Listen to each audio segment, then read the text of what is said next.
it used to be times where I'll be wake up in the middle of the night, go to the sanctuary, which is the living room or the back room, and I'll be crying in tears. People don't know this side of the story because I felt in my gut this is something that's wrong here. By the 7 time months. I was married with her, by the time I was put together with her, I was 7 months. Ask me, was there any paperwork? Was there any paperwork? Nope. He told me we were spiritually married in father and mother's eyes. I said, what do I tell my mom? He said, tell her that you're dating. Tell her that we're dating. You just said we're married. I said, so I'm about to lie to my mom about this. This is a life-changing event. Guess what time preaching ended? I'm talking about like from the time you knocked on the last door. 11 p.m. at night. It's 3 men at your door at 10 and 11 o'clock at night, and you're asleep. Imagine.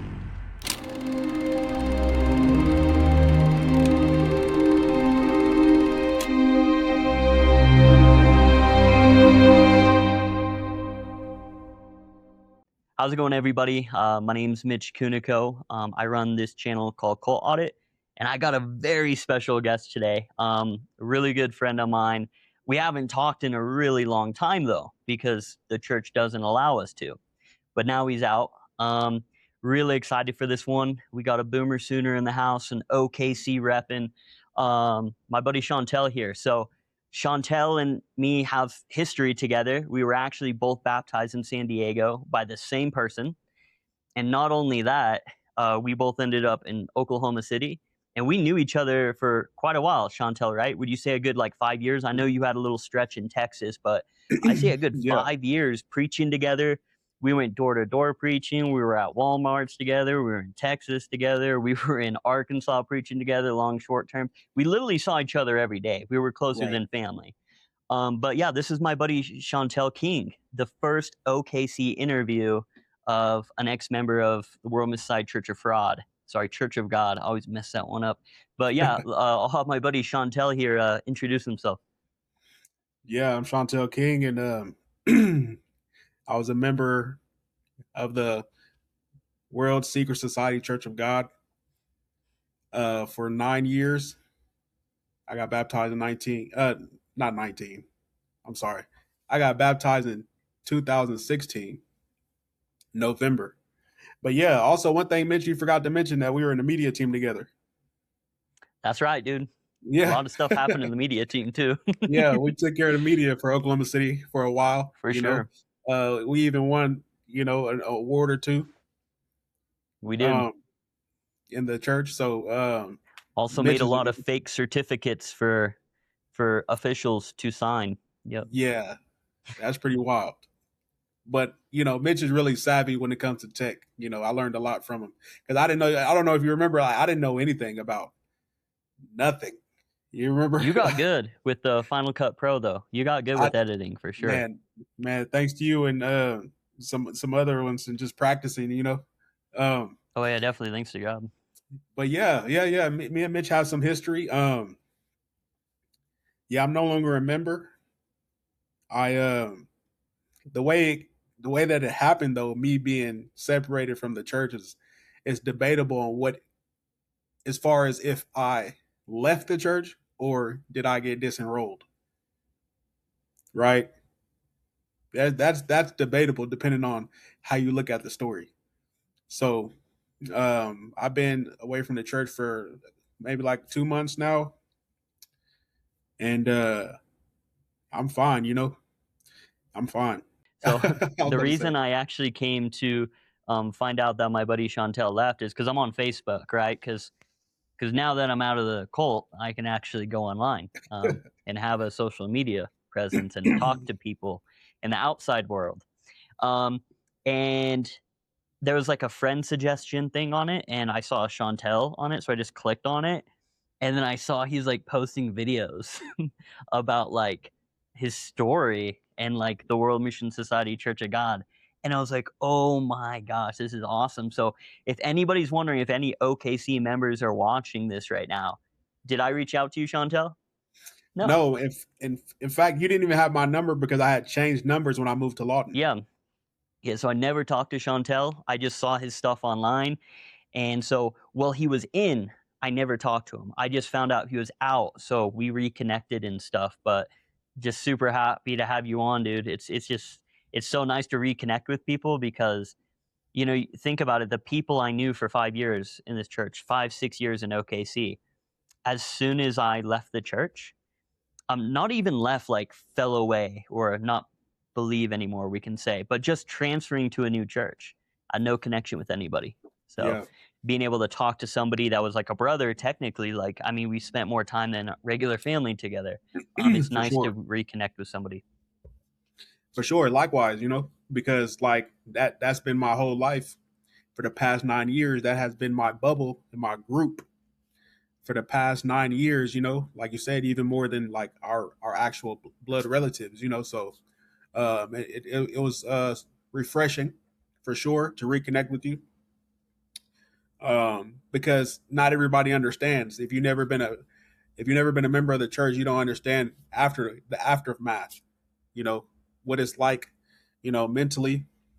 um it's like being reinserted back into society, you know that's but mine, I don't think mine is as hard as some others though, because I honestly started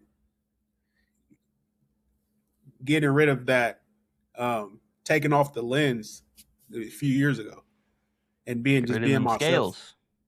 Yeah, Exactly. and just really being myself for like a few years ago, because I lost myself in the process, during those 9 years, trying to fit in a box and trying to perform in this box, But after a while, I just stopped caring, to be honest. And I know some of them realized it, and just kind of started looking at me different, and just the relationship just kind of changed. Not all of them, because there's still some good people.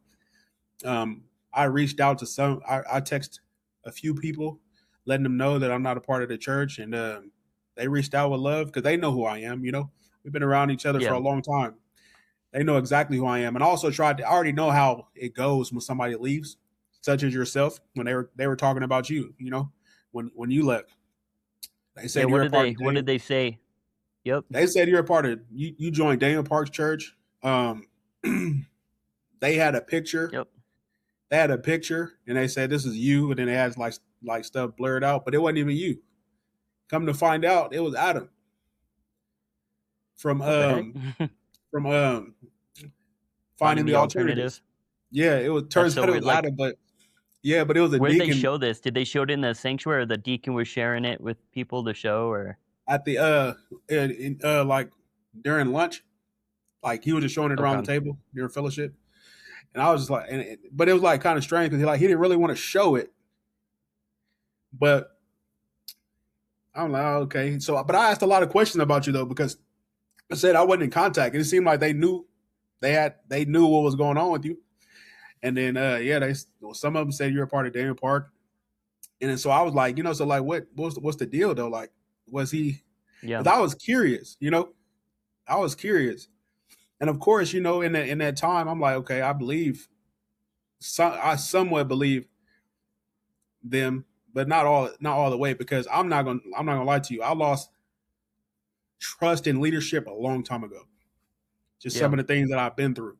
I really just kind of, I don't know if you remember, like I kind of just been my own self, like No, for sure. Yeah, you've always just like been I lost. Shauntal. It's like, Yeah, yeah, like yeah, I really lost trust in leadership a long time ago, but so I didn't really so I asked a lot of questions, but I always been like that since the yeah, beginning. But that's part of the reason why I'm not here, not in the not in the church, because I ask a yep, lot of questions. yep. So you hear it here, folks. All right. So Yeah. everybody knows now. I have a firsthand witness. He's not the only firsthand witness that has heard them spread the rumor and lie that I joined Daniel Park's church. I have text messages and also have audio recordings from OKC. And there's also other people that I won't name that are still in OKC and still in Mm. the church that are still telling me these things. And I reached out to Eddie Albanese and also Deaconess Emma, and I asked for an apology. And they wouldn't text me back. And then when I tried to call him, he didn't want to, and I told him I was going to drop an interview with my buddy Adam, and I started to mention all the things and rumors I'm hearing and all that, and I asked for an apology, and eventually he calls me on a fake number and says, "I don't consent to being recorded. I won't even talk to you unless your wife's with you." Um, and I confronted him about this Daniel Park lie, and he just shrugged it off. And I've tried to tell him other times, please stop spreading this rumor. Um, Also, Deacon Jesus, I'm a name dropper, so I don't really care. They're Okay. leaders, so whatever. I'm not gonna Hey. expose the members, but he's a leader. Um, so yeah, I mean, they're spreading lies about me. So if you're an OKC member and you're watching this right now, um, I didn't join Daniel Park's church. Actually, I'm not even a member of a specific church right now. Um, and they've spread other many lies about me. So this is what you need to understand, people, about these high control groups and organizations. They run off of information control. That's why when somebody goes to a new church or somebody gets kicked out or somebody falls away, you can't talk to them anymore. Why? So you can live in a bubble, and then they can spin the narrative whatever way they want within Mhm. inside that little bubble, inside that little church. And that's what happened to me because members couldn't talk to me or weren't supposed to talk to me. They could spread a lie about me, and it backfired because so many people are waking up in America and they think everybody in the church is on their side, but they're not. I mean, there's people all around the US right now that are just feeding us intel because they're like, this group is crazy, and they're ready Mm, for it to be exposed. mm, So if you're an OKC member, I just want you to really think about this.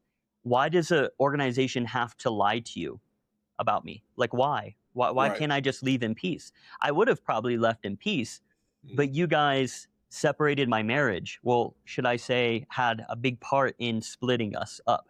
You mm, guys spread lies about me, and you guys couldn't answer any of my questions. So if you guys just let me go peacefully, it would have probably been a lot easier for you, but you guys bring this upon yourself.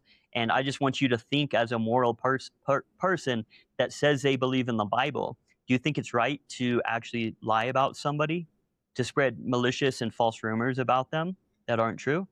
No, this is a true definition of slander. They call us slanderers. Slander means lies, disinformation. But the true slanderers are the World Mission Society Church of Fraud. So I just had sorry to interrupt into your story, Chantel. I just wanted to share that. And I just want to also say, if you guys want to know the truth, don't just take one side of the story. Why don't you listen to both sides of the story? Because this, you always like to use that analogy about the court of law. Does a judge make his decision after just listening to the prosecutor's side without listening to the defendants? No. To get proper and just a proper judgment, you have to listen to both sides. But the problem is the church only listens to one side. The church will only feed one side, one's information, which is like the prosecutor's side, let's just say. They right. prosecute us, they spread lies about us, and they say, just trust our information. We have the evidence. They're liars. But you never get to hear the other side because they don't let you. And this is called information control, and it's terrible. So yeah, if you want to know the answer, how about you text me, ask me, and I'll share everything with you. We have the original books of Ahn Sahng-hong. This isn't internet slander. We have the hard copies now. So, but anyway, Chantel, I just wanted to say that so we could kind of get it out of the way that this church does spread lies, and Chantel's a firsthand experience and seeing it and hearing it Right. that they spread lies about me. Yeah. So thank you, Chantel, for letting me know this. Of course. My whole goal, because I don't have any hate in my heart, right, towards anybody. My whole goal in Amen. all of this is to get to the truth, right? Is to live in truth and speak the truth. That's the whole reason why I went to the church in the first place. Because even before I met any of these people, and some who I grew to have a lot of love for. So let me not just say any of these people I got, because I still got a lot of love for For them. sure. Me too. But Even though they don't talk to us, but yeah, still love them. that's all right. I'll be all right. Um, but my whole goal is to seek the truth and live the truth and speak, and whether it's good, bad, or ugly, regardless, let's get to it, because sometimes they get ugly. Sometimes the truth is ugly, and some of this, what we're dealing with, is ugly. Like lying on people is ugly. For me too, right? Like I was gonna leave peacefully too until a couple weeks ago. My wife met up with them. Let me preface it by this: my wife and my daughter are no longer in the church either. So, but my wife wanted to get a few questions answered, right? Because when I asked my questions, I never got a reply back, right? And all of a sudden, after that, I'm disenrolled from all the apps with no explanation. Questions are their Still worst to this enemy. day, in my text messages, there's no reply, right? Okay. Moving forward, like I said, like a couple weeks ago, my wife met up with her former group leader, a deaconess, or two deaconesses. They came because they always come in twos when the situations happen like this, so they can get in both your ears, right? Yep. So, all right, come on. I know how to go. I was a part of those situations too. Like I said, I'm a nine member. I've been a part of a lot of different, Yep. Yeah. I became a gospel worker at one point in time, but that's, we'll talk about that. But, yeah, so she was trying to ask questions, and you know what? Basically, the majority of the conversation was, "Oh, your husband, he threatened to slap the elder Eddie," and they said they had it on audio. They're lying.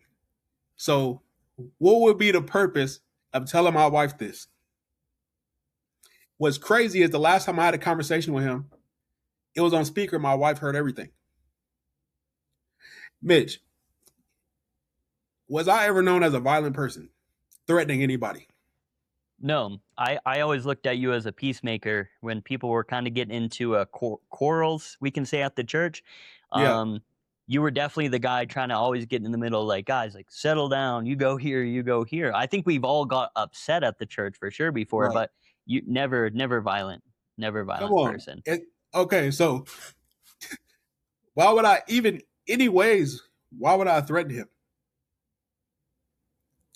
So that's a lie. And then they said they have audio. So they're really trying to influence my wife, right? Where's the audio? Because I know that's a lie too. And that's creepy as well. If a church is keeping tabs on you like that, and I just heard from another ex-member from this Yeah. church as well in OKC, Uh-huh. they mentioned that Eddie said he was watching me on the cameras. Like, that's just weird. Like, Oh they yeah, I put did up hear a that. camera behind Yeah. they put up a camera behind my media booth, and I help them set it up, and it was just Yeah. boom right on me all the time, and they're like, "Yeah, we saw him watching other I heard that. content and stuff Yeah, like I that." heard I that didn't bring too. it up on the computer. I was definitely Yeah. listening to Great Light Studios and stuff at that time. I probably was on my phone listening to that, but I really don't care. It's just creepy that you have an overseer, because for them to be able to see that you're watching something, especially when it's not on the like MacBook computer in there, I'm on my phone. They had to have been sitting there for hours on the phone just watching me until like maybe my phone came into view to where they can see me watching like Great Light Studios or Edgar. That's just creepy. Yeah. So Yeah, for yeah. them to admit Yeah. that they've seen this, it's so disturbing. It's so creepy, and this is not a good place. They keep tabs on Right. people, so they can use it as blackmail later, like Eddie Yeah. blackmailed me. But anyways, please continue, Yeah. Brother So Shauntal, with your story. I mean, they're watching my Facebook page because they brought that up. They didn't bring up the Facebook page, but I was like, one of the first videos I posted was, I think I got something, basically, like, in a nutshell, I got something on my, like, heavy on my chest that I need to let go, And then they told my wife in that same meeting where they said I was threatening Elder Eddie to slap him. Brother, I don't know when to slap you. I don't even need to slap you. There's nothing that I need to do with you. You get what I'm trying to That say? man plays victim. I'm not even a part of the church, right? You disenrolled me from everything. So, bro, and even before that, I haven't even seen him in like 2 months. That's another story. But going back to it, like, they said, oh yeah, your husband is getting ready to make a slander video. just by telling my story. My story is not a slander video. I know. Isn't that annoying? That word slander? Like, have we ever looked up the definition of slander, World Mission Society Church of God? What does Right. slander mean? Anything, anybody's story, anything negative against the church at all, it's slander. If it's not the Mhm. church's narrative, slander. But it's so funny we can turn that right back on them. They're the Yeah. true slanderers. Yeah, because saying that I said that I'm gonna slap somebody and you have audio of it is slander and defamation and lying, and it's just ugly. I lost a lot of respect for Eddie for doing, or whoever started that rumor, and tried to, and also just the fact of trying to. What are you trying to convince my wife of so she doesn't leave the church? That's what they were trying to do, right? But she's not. She don't agree with how you're treating me. So I don't know what y'all thought she was like. Um, I'm not trying Gonna to say turn nothing on you. derogatory, but like she's easily like manipulated. Yep. She knows And I me. gotta say yep. And you know She why knows this exactly who hurts I am. me? What hurts me, Chantel, about hearing your story and how they try to get in your wife's ear, it hurts me because this Mhm. happened to me. Right. And if it happened to you, because obviously you were a gospel worker and I was an assistant, if they did Mhm. it to you just as a gospel worker, do you not think they're going to do it to my wife, who is Right. a assistant overseer's wife? And this Right. is what hurts me, is because I knew they were in her ear as well. Mhm. And sometimes it works out for the better, right? Your wife trusted you enough. She she she trusted you on that. You know what I mean? Right. And she would Yeah. take your side on that. But my wife, obviously, she chose the other side. She didn't want to listen to my side. And so I feel for you. I understand how that feels when the church is trying to get into your wife's ear, and it really upsets you. Like, stay out of my marriage, Yeah. mind your Stay out of my business. stay out of my household and stop trying to dictate Yeah, what's going on in my household. And honestly, Mitch, exactly. I feel for you too, because um there like at a certain time there's not much happiness when you're doing the gospel work. After like that first year, whenever you get past all the new stuff, after your first Hmm. preaching meetings, after all the 50 subjects, that after once you get past all that, after you didn't been in the short terms and this and that, volunteer service, after you after that, it's a lot of pressure and stress. Yeah, So my household is my peace, and you want to try to disrupt that. I'm not having it. disturb the peace. That's Yeah, where this is where the pushback is, and this is what motivated me to do this kind of thing and put this kind of content out, because you're not gonna play with my household. That's not happening. yeah. Stop it. Stop it, World Mississippi Church of Fraud. Stop Yeah, getting in like people's household. This is a joke. You guys try to, all you guys can do, you try to put on this face, have all this PR, take all these photos with all these representatives and VIPs. But at the end of the day, you guys are a cult. You guys only do this to cover up your cult actions. You guys try so hard not to be labeled a cult, but you just can't get away from the label because you guys are a cult. You're doing cult things. You're separating families, yeah, forced abortions. I've heard many cases of I've abortions. I heard that mean, we're many times talking too. about lying about their doctrine, information control, spreading lies and different narratives about people, because your truth has nothing to hide, right? But their so-called truth is so fragile. Any little thing that's against it or against their narrative, it could crumble the whole thing. So Yeah, they have no choice but to lie. yeah. But I'll let you continue, Chantelia, with your story. Just, yeah, how, if you want to continue finishing that part up, and then we can kind of mention really quickly about how, where you were baptized, OKC, kind of the Okay. beginning time in OKC, and kind of how it was pretty wild. And then and then we can kind of roll back into like kind of you leaving and how the church acted and stuff. But I'll let you finish up this point, and then we can continue on with there.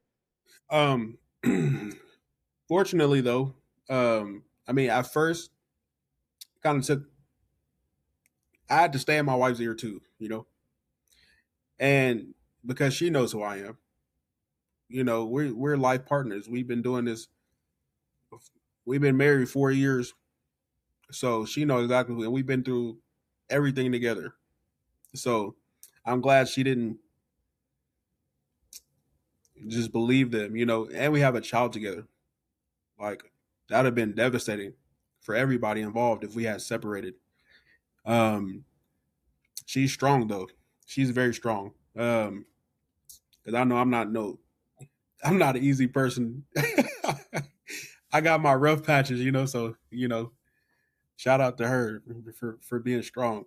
But and one thing before I get to the baptism and move along, I want to say to the members in Oklahoma City too.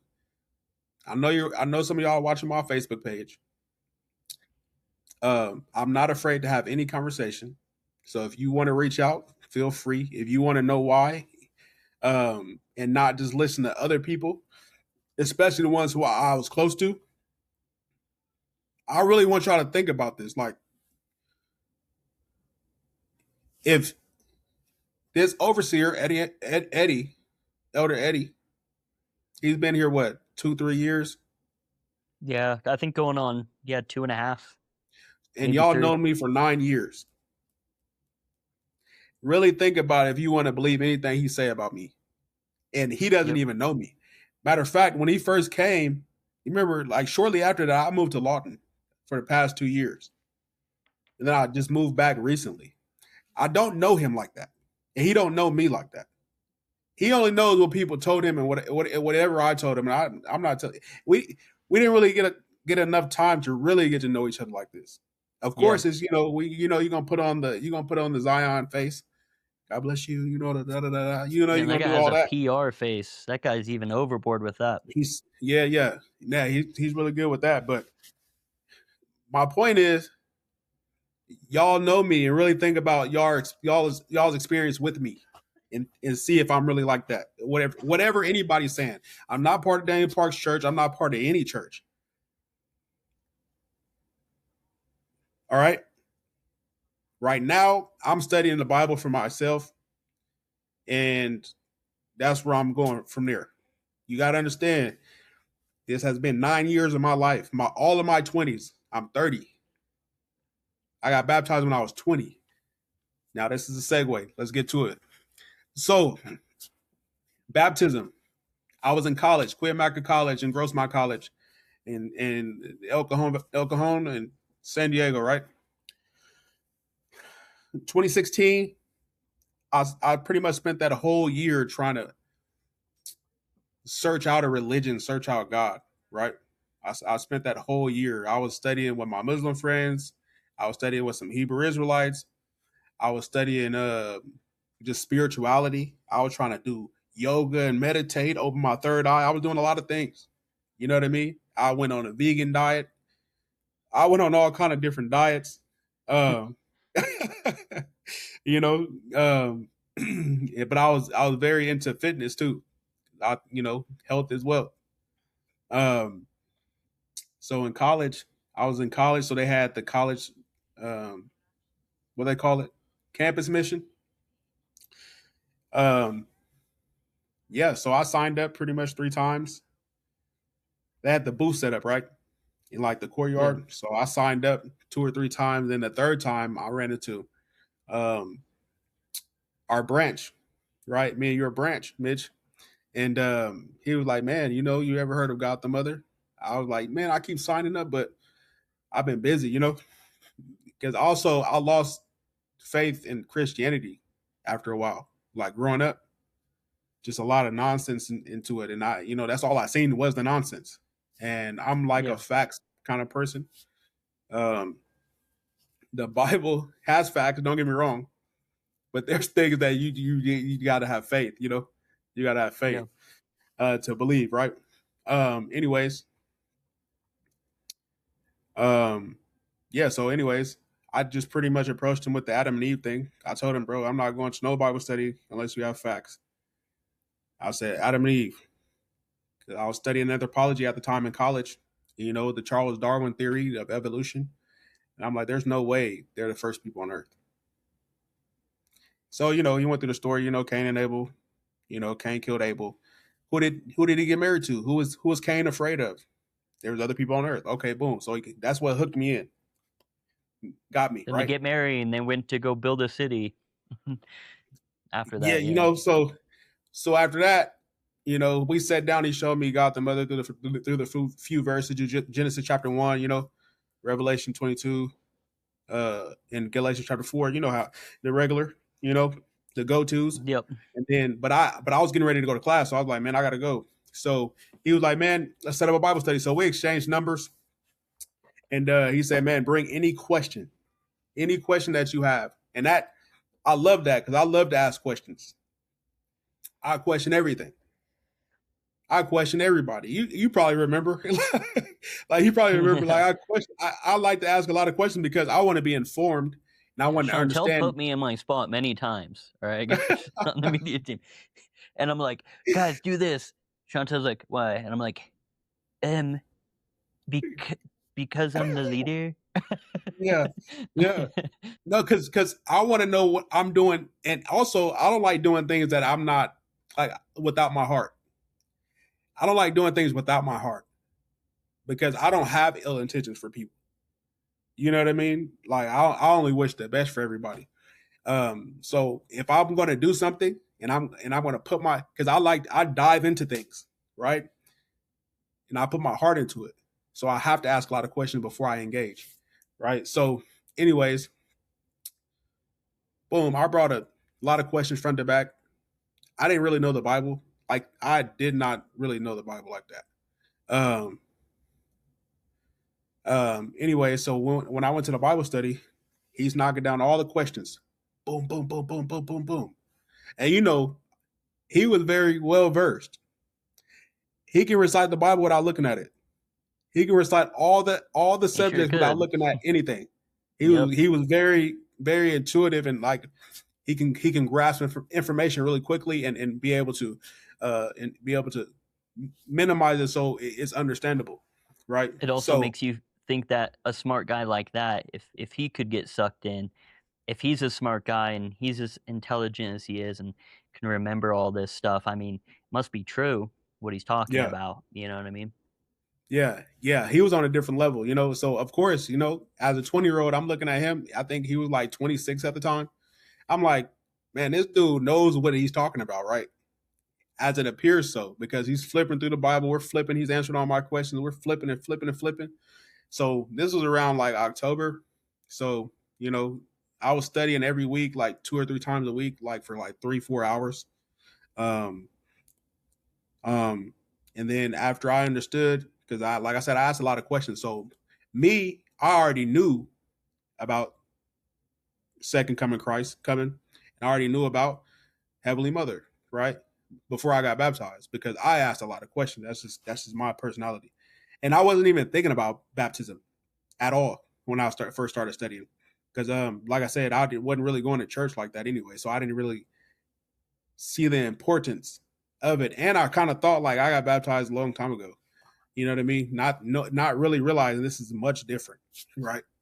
um, but eventually, I'm like, he kept, they always ask, like, do you believe this? Do you believe this? After the subject, do you believe? After, when by the time November came, I'm like, yeah, it's in the Bible, excuse me. So yeah, November 18th, 2016, I got baptized around midnight. I was super skinny. So I was cold, like that baptism room in Santee, Zion, like the door, it's kind of like the door is like goes to the outside. Right. So, Yeah. you go up the stairs behind the Back in the altar. sanctuary, right behind the altar, behind the Yeah. portico. And then so I seen a group of brothers lined up. And I'm getting baptized. They started singing. Ready to sing hallelujah. Yeah. So yeah, I got baptized. That was on a Friday night. Then I ended up keeping the Sabbath day the next day. And yeah, then I just continue studying and things like that. And then a couple months later, January 2017, I ended up moving back to Oklahoma City. with my cousin and his family. And then that next month, so that was January when I moved, and then that next month in February they got baptized. A family of 4, my cousin, his wife, and his 2 daughters, they got baptized, and then so we're moving along, and then I guess I finished my 50 subjects with the deacon, or he's a deacon now. He wasn't a deacon at the time. With the group leader, because I was still studying, like I was still very new, right? So we finished the 50 subjects, and then I started going preaching, kind of like shortly after I moved there, and then I bore me and the group leader bore 6 fruit family. All 6 of them in the house got baptized. So for me, that's 10 fruit, right? My cousin is 4, and then the family is 6, right? That's 10 fruit. Little did I know, we were in the middle of a preaching festival. And so I ended up winning the individual award. I was like, what? I got first place. I got the medal still to this day. Yeah. I got first place as an individual, right? Because, there's, typically at least 3 preaching festivals and award ceremonies a year, at least 3. And so I ended up getting an award for that. And then the group leader, he was like, now that you won that award, people are looking at you. So you have to set an example. You have to set an example by the way you dress. Mind you, I'm still new, so I'm really rough around the edges. You know what I mean? According to their standards.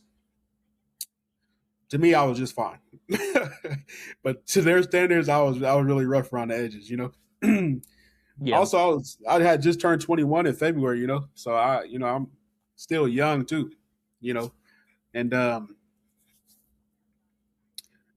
so the pressure immediately started after I won that award for me. So it's like you need to dread. Like he went so far to give me like a suit jacket, a tie, a shirt, or like a white shirt, because I didn't have any suits. So I was coming to service in regular clothes, hoodie, jeans, sneakers, But immediately after that, he said, "Man, you have to wear this." Like, what do you mean? I'm chilling, But the pressure was put on. It's like, man, you got to be a gospel worker now. So how many months is that? From November, December, January, February, about March, right? Because that was the preaching festival getting ready for the Passover. I'm like, what, like 5 months? It's like, bruh, now you got to be a gospel worker because you won the award. I'm not ready for nothing. You understand me? Yeah. I don't even understand. I just moved here. I'm trying to get my life together. I don't even have a job. I don't have a car. I don't have nothing. I'm living off of my cousin and his family. Shout out to them because that's my big cousin. He always took care of me my whole life. My whole life. Yeah. He really is like a brother to me for sure. Man, he took care of me when I left the military. Oh yeah, that's right. Oh yeah, that's right. They're good people.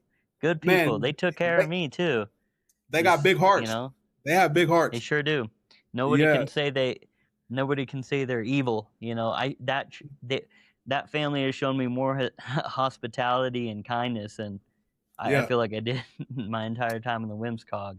Yeah, and by the way, they're no longer in the church either. They're no longer in the church either. They didn't appreciate how I was being treated at the end either. Anyways, and they had their own reasons why too. So anyway, man, so this is before you came, right? This was 2017. 2017 was a complete life change for me. It was crazy to me. So let me tell you why. Let me tell you why I use the word crazy. So, boom, he gives me a wardrobe, right? I didn't ask for this wardrobe, but he said I need to wear this. Suited and booted. So, all right, so boom, let me dress you. Let me dress you because you're not an individual anymore. All right. when you started preaching, we're getting in a group preaching. Preaching typically started about 6:30, 7 o'clock, depending on the time of the year. And then, guess what time preaching ended? I'm talking about I could like only from the time you guess. knocked on the last door. 10 p.m., 11 p.m. at night. We're knocking on doors at 10 p.m., 11 p.m. at night. Not weird, Chantel. This is not weird at It's all. completely normal Totally when fine. people answering the Totally door normal. with their home protection because it's so late. It's 3 men at your door at 10 and 11 o'clock at night and you're asleep. Imagine saying, have you ever heard of God the Mother? Want to get baptized Can you do a quick in Bible your study right now? bathtub? Can you do a 5 minute Bible study right now, which is really 30, 40 minutes? Yeah, how many Yeah. times have you said 5 minutes and it turned to 30, 40 minutes? Because you got Oh, to tell for them everything. sure. And I'm glad you mentioned this, Chantel, because I've been talking about this on my channel. I Yeah, told people when I came, they kind of got out of that like phase of like preaching that late door to door, yeah, but they started yeah, it in a new way. Let's just stay at the church really late and study the Bible.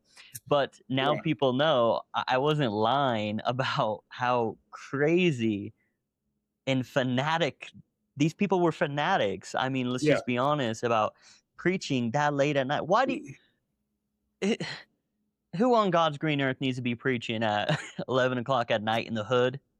Nobody. Come Oh on. yeah, Nobody. that's another point too.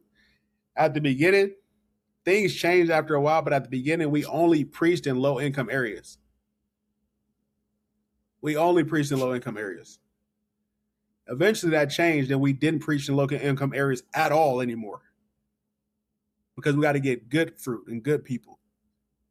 Anyway, that's another story. But Hey, could you, on terms of this, did you come during the time, or you probably heard a lot about the arranged marriages in Oklahoma at this time, right?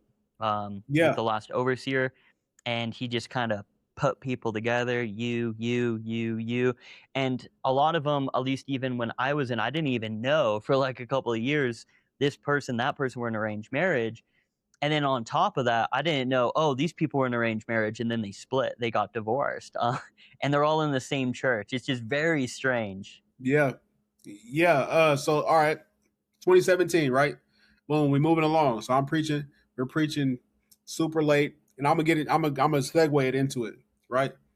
Okay. Um, so so after we get done preaching, 10, 11 o'clock at night, we gather in our cars and we come back to the church, and we stay and study or watch church videos that were produced by the church up until 1 or 2 in the morning, and this was every day, 7 days a week. This was 7 days a week. We're staying up 2 a.m. Some people have children. Actually, at the time in Oklahoma City, a lot of the gospel workers at that time had children. Where were the children at?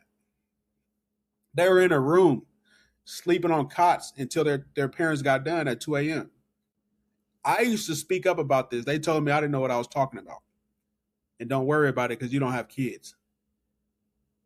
Bruh, it don't matter if I don't have kids or not. They're here. As soon as they get out of school and get off of work, the families come here and then don't leave until 2 a.m. They don't have no relationship. It's hard to have let me not say they don't have no relationship because I don't know what they were doing at their home, right? But I can imagine that it's hard to have a relationship with your child and you only see them for a little bit after school, after work. And then when you take them to school.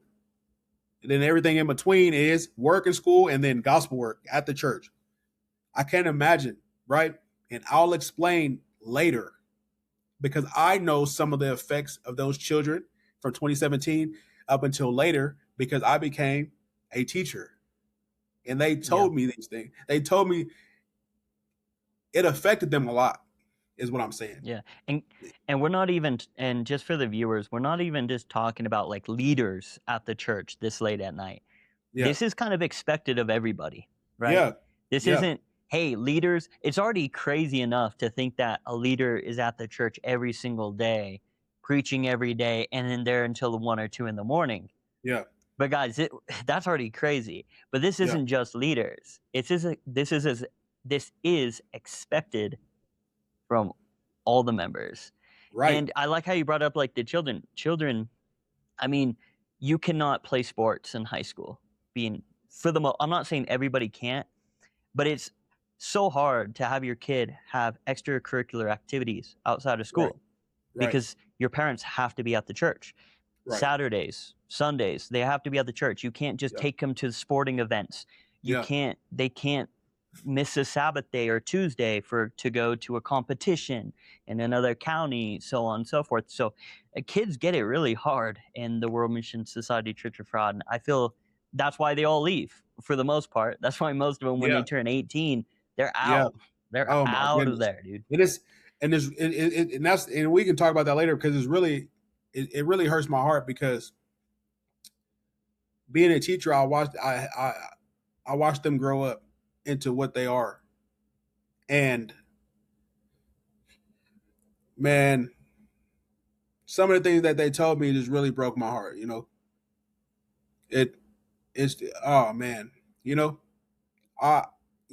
we'll get to that later, but let me get back to what you asked me earlier about arranged marriages. Um, yeah, there were some couples that kind of looked like they were mismatched. What are you doing together? You know, What are you guys like doing together? I don't know everything, but I don't think that's your type. I I don't had know one of everything. those. I had one of those members, leaders. I'll make it very vague just for this Okay. point. We're on a drive and literally told me, because he was literally, they were already married together for a while, and he's like, "Yeah, I don't think we'd be good together." Like he's always like, "I think I would have been better with this person." Then he's like talking about another church sister. I'm like, "All right, whatever, dude." Man. It's just crazy. Like Well, because in the cult, yeah, so normal. Sounds like such a normal conversation. but Outside the cult, yeah, what? no, seriously though, because like you just said, arranged marriages, if you don't do it right, if things are not vetted correctly, there's going to be side effects. Let me give you an example. Me. I love examples. Yeah, let me give you an example. Continue. Me. I'll give you my example. Me, you. Mine happened pretty fast. All right, so How mind you, long? 7 months. Oh my goodness. 7 months Okay, from continue. 7 months from baptism, I was married. All right, so check it out. Remember I told you I got an award, right? I didn't have a job, so I was available all the time. So I looked like I was good. But do you know everything in 5 months? No, because they conceal information from you the whole time Okay. until you continue to work your way up. All right. Right. So I'm moving through the 50 subjects. Right. I'm book 1, book 2. I'm in book 2. I didn't have a job, so I needed to get a job. So there was a sister that worked at McDonald's. Somebody told me that she was like the manager or something like that. So I asked her, I needed a job. Mind you, I'm living with my cousin, and I'm an adult, and they already have 2 kids. You know what I'm trying to say? I felt so bad. I need to get a job to help, and to at least to take care of myself. I felt terrible about that. To this day. But anyways, he say, don't worry about it. He say, man, it's not. We're family. But still, it's like, man, I felt like I was a burden. Anyways, so boom, I asked the sister, like, boom, is your job hiring? She was like, yeah. So I filled out the application. I got hired. So me and her are working together. 6 to 2, pretty much the same shift. Now I'm not going to the church like that because I don't even have a car. And at the time, my cousin and his family, they only had one car. So we might not get to you, Mr. King, until like 4 hours after your shift. You know, I know where this is leading up to. Don't you dare tell me you asked a female for a ride. Don't you dare. no, I did. So I ended up telling her, look, in this, You are so bad. I'm just, and you know, that's it's just funny. you They know, freak out. no, yeah, you know, that's against the rules. You know, sisters with sisters, brothers with brothers. Don't talk to them. Don't talk to the sisters, brothers. Sisters don't talk to their brothers. But this you got to understand, right? This is what everybody need to understand. The listeners who have never been a part of the church, this is what you need to understand. The ones who've been in it, who are still in the church, and they know around that time the pressure of going to the church every single day, because all the leaders would tell their groups, Father can come any day right now. He can come right now. Don't you want to be found doing something? The two women at the hand mill. You don't want to be the one not grinding, or you don't want to be the virgin that fell asleep, the foolish virgin, right? Father can come anytime. We living in the last days. As a 20-year-old who is being indoctrinated, who don't know the Bible, then this is all I know about the Bible. Then at this point, everything that they're telling me is the most I've ever studied about the Bible. I believe it. And the fact that God the Mother is here on this earth. That is leading the church. That means God is here on this earth. So whatever the organization tells me to do, this is what the leader used to tell me all the time. You never say no to anything. Because who's leading the church? God. Mother Jang Gil-jah. Okay. That's right. Yeah. Exactly. Yeah. Jang Gil-jah, right? That one. Right. So this is the mindset of a member in the church, even the ones that are still in there. If you're wondering, how do you believe that? Because that's what we understood from the Bible to be true. Right? The mind is a powerful thing. We believed it 100%. I know I did. All right. So, because everything come down, this is what they told me. This is my story, right? Everything comes from head office. So if you go against the orders of head office, then you're going against God, because God the Mother is leading head office. Mm-hmm. Didn't you understand that too, Mitch? For sure. I mean, it was their way or the highway. If they say it was head office's order, that means it's coming from Mother. Yeah. So like on that topic of that, like really quick, I mean, it's the same with arranged marriages. They are arranged because in sense they say you have a choice. It was a little different in your time because there was like no choice. Nowadays it's kind of a choice. They're like, you have a choice. But in actuality, they tell you at the same time, Mother put you guys together. So if you, it's like a double standard, because it's like if you truly believe that she's God and Mother, you will not question it. You will just believe because she's God. But then they also like to throw that language and jargon in saying, but you have a choice. You don't really have a choice. And it's like that with everything. You don't have a choice. It's just. Yeah. Exactly. No. All right. So I'll explain mine, right? They try to frame it like you have a choice, but as Mitch said, you don't have one, or you don't have faith, right? So according to your faith, brother. So the group leader is like, man, you need to come. You need to come to preaching meeting. You need to come every day. You need to come clean on Fridays, preparation day for Sabbath day. You need to come. You need to come. You need to come. I'm like, I don't have a ride, and I worked super far away from the church. And I lived far from I lived like 30 minutes away from the church too. And my job was even further than that. Right. So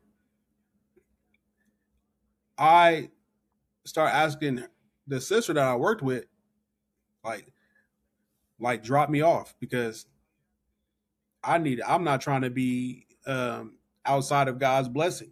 I'm not trying to be left out of God's blessing when Father comes, because he can come any day. So I was stressed out every day that I wasn't there. Exactly. You know? And so she dropped me off a couple times. And then I think maybe because she didn't drop me off too far from the church. It was at that 7-Eleven on 23rd. She had dropped me Oh off at the yeah. 7-Eleven, and then I walked to Oh the yeah. That's church. a great place. Great place. Everybody goes there, right? It's right on the corner. So Yeah.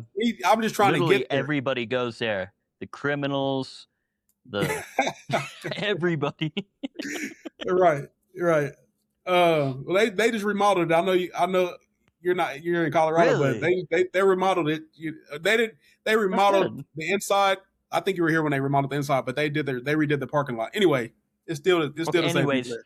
this is But not a 7-Eleven commercial, yeah, so continue. I like OnQ. But anyways, Me too.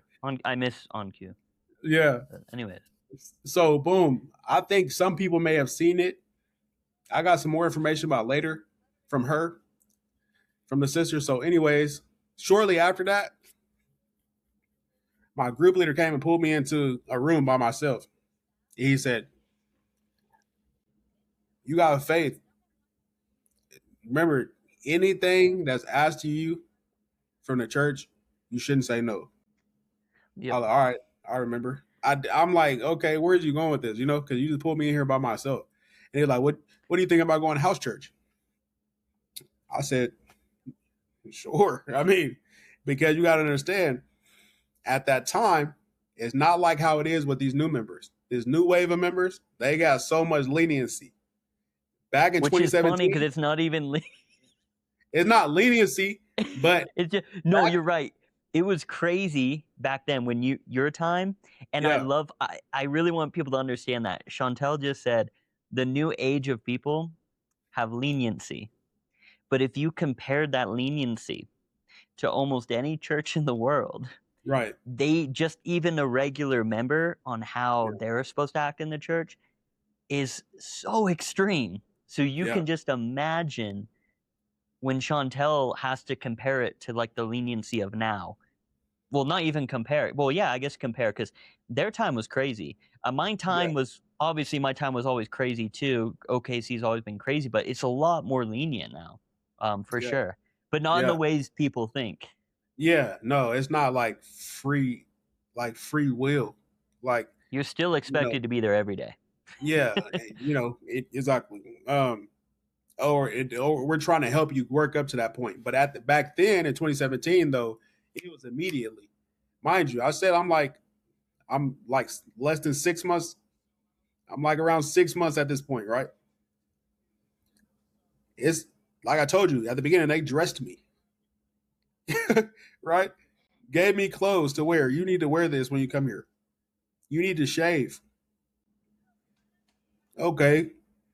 Uh all right. So you gotta understand, okay, so it was almost immediate for me because I was good.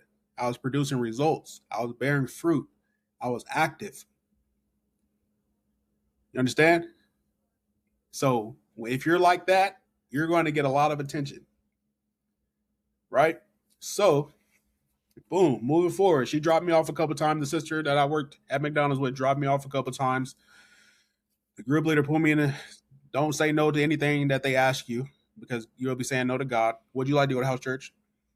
I guess so, because I can't say no. I don't feel like I could say no.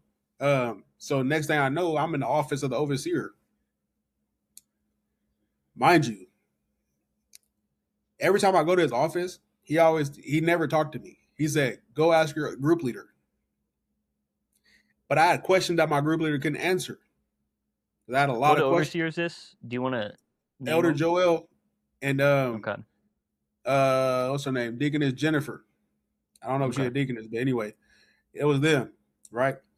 It was them. Elder Joel and Deaconess Jennifer. They put a lot of people together in Oklahoma City. And what In order to percentage would you say, if you had a before you continue, what percentage of the people they put together, what percentage would you roughly say probably separated after a separate it, couple, maybe? Yeah, maybe it could be 50%. rough. Yeah, I could be Maybe rough 50% estimate. because Yeah, there's a few of them that I just yeah, counted in my head that are still together. yeah. There's a couple. There's a couple of them still together, but I could name Yeah, but almost on one yeah, whole hand. Yeah, but I witnessed some divorces for sure. There's some separations yeah. for sure. I witnessed some problems for sure. And this is what Anyways, happens when you have a person that's your God Yeah. arrange the marriages when she's already gotten divorced too. So you're already having a divorcee, got Jang Gil-jah, who divorced her husband, arrange your marriages, and you wonder why they all end in divorce. I Man, don't know. man, I go don't know. members of the church, go ask yourself that one. Go ask yourself that one. If you don't believe us, I forgot y'all can't go to the tree of knowledge of good and evil. But once you stop being scared to go to the tree of knowledge of good and evil, right? The internet. Once you stop being scared, you go anyways. Dude, anyways. It's there. Yeah. We'll talk about that. But so boom. Let me hurry up the story. So I get into the office of the overseer. I'm wondering, like, why does he want to talk to me? He don't ever want to talk to me. Every time I come to him, he sends me to the group leader. Mind you, the group leader was like 24 at the time. He was like only in the church for like 4 years. Not only is he physically young, but he's spiritually young too. But he's leading a whole group of grown men too. Like at that time, it wasn't separated. The male adults and the young adults was all mixed up. So he was leading grown men too, with kids and everything. It was crazy. But like me and my cousin who had 2 daughters, we were in the same group. Like, anyways, so he asked me, all right, this is what he asked me. He said, what do you think about going to house church? I said, cool, right? Now, what do you think about being married? Let me back up though. Let me back up and let me show you how I want to use the word groom. I was groomed to be a gospel worker because that's honestly what we be doing. That's what we were doing. Not we be doing. That's what we were doing. We honestly were grooming people to be gospel workers. All right. So yes, I'm going to use this. Is going to ruffle some feathers, but I'm going to use the word groom because that's what we do. That's what we did. I mean, yeah. So in preparation for me to become a gospel worker, they told me not to go to college because there's a waste of time because these are the last days and Father can come any moment. Why waste your time? You might as well focus on the gospel work and put all your energy in your youth because you're the youth of the dude. You're the youth of the dude. You have the energy. You have the vitality. You can put all your, you can have degrees in heaven. So strip that from me, right? So now I'm not focused on that. All I'm doing is working and going to the church. So I get into the office. He say, yes, what about being married? Okay. I'm like, I don't really know, And then he was like, what about this sister? And it's the sister that I worked at McDonald's with. Like, huh? I'm like, they must have seen me get out that car, or something is going on. Later on, I found out that she told them, I want to be with him. This is no shade. This is just the truth. This is no shade. This is just the truth. Yeah. I'm not trying to throw no shade at nobody. So I just want to make that clear. This is just the truth. This is what she told me later.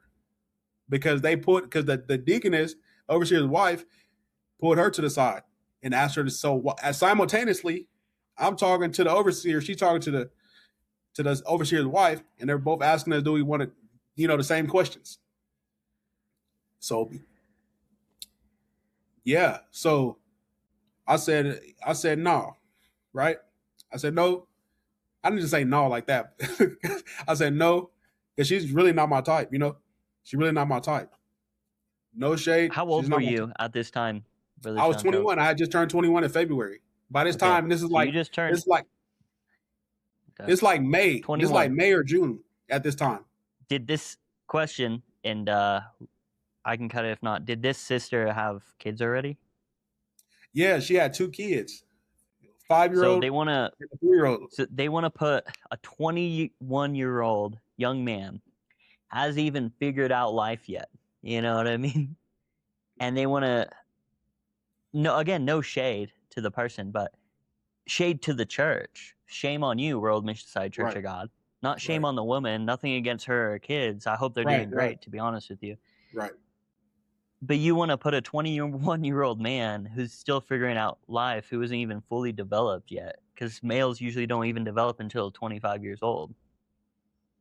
With a, he's only been in the church what, 7 months, 9 months at this time, Not even and 9 months. arrange him Brother, by 7 the time I months, was married with her, but by the time I was put together with her, I was 7 months. Or 7 let's months count. into the World Messiah Church of God. Yeah. Okay. Yep. That's just, I feel bad. Yeah. I feel bad for her. And yeah, you, I just wanted to Just mention that. It's just, yeah. So yeah, exactly. So in my thought process, I'm like, what is all this about? What is all this about? I have my thoughts on what it's about because I never got an answer from him. Let's go to it, right? So I said no the first time, right? And he kind of looked at me like, y'all need to remember the conversation I just had right before I walked into this office with my group leader. Don't ever say no to anything because you'll be saying no to God. So instantly, when I said no, when I seen his face, my heart dropped. I'm like, oh snap! I just disobeyed God. I said, so then I was like, I tried to say something with faith. So, but I really felt like this. Well, all right. I said, can I pray about it? He said, looked at me again like, I don't know if they thought that I liked her because I was getting rides from her, or like we were like liking each other and we were dating or something. That's the only thing I can kind of think of. But I was there trying not to go to hell. I was trying to get a ride from her so I can go to the preaching meeting because I was scared. And I'm not trying to sound like no victim, but you have to understand, those who never been into the church, you got to understand the pressure of doing the gospel work or you're not going to be blessed by God is real. so It's super Shauntal, you're real. telling me Mother God, who supposedly arranges the marriages, she didn't know that you had no attraction to where you were just getting a ride from her. Man, she had no idea. Crazy. She had no idea. So yeah, so eventually I'm like in that conversation, it was so uncomfortable. And I said, yeah. So of course, like some may hear that and say, oh, that was your choice. If I'm told that never say no to anything that comes from the overseer because it comes from head office, which is led by God the mother, and if you go against head office, then you're going against God, then it'll make perfect sense to you on why I said yes and why a lot of people said yes. And there's some in the church that don't want to be married to their spouse, but they are because of the pressure from the church. But they don't want to be married to that person. And that's not a happy life. If we're supposed to be having freedom in Christ, being joyful always, rejoicing because we have salvation, you're not happy in that moment.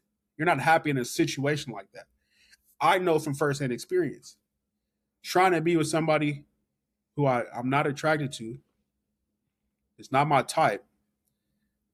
Then you have kids, you know, whom I grew to love because that's the type of heart I am, the type of man I am. And I even grew to have love for her, but not not in love like that, you know. Yeah, But you cared for her because you were of together course, for because so we lived long. Yeah, together, you know, emotionally. yeah, of course we were together, you know. I got to know her, you know.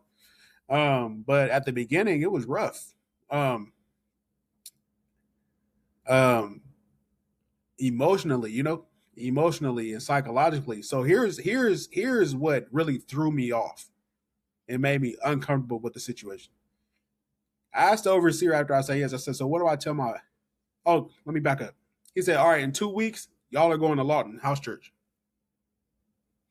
Bro, I just got a job. I You just got baptized. and You my just got an arranged marriage. and everything was happening so fast for me. It was Yeah. happening so fast.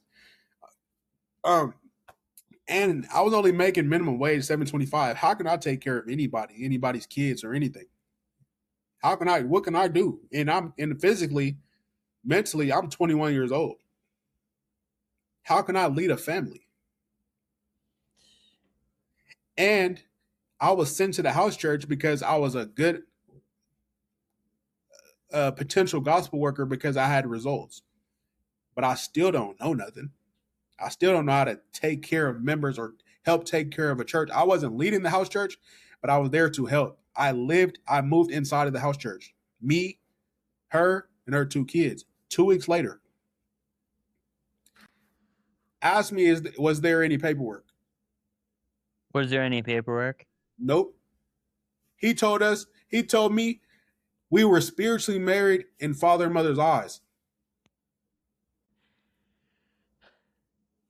We were spiritually married in father and mother's eyes. Later on, I found out when another overseer came, he said, there's no such thing as spiritually married. You're spiritual brothers and sisters. There's no marriages in heaven. Threw me off, right? Rewind back to the story, right? Because that came later. Rewind back to the story. There's no paperwork. So I asked him, because I know there's supposed to be paperwork. At least I understand that part. We're going to be married.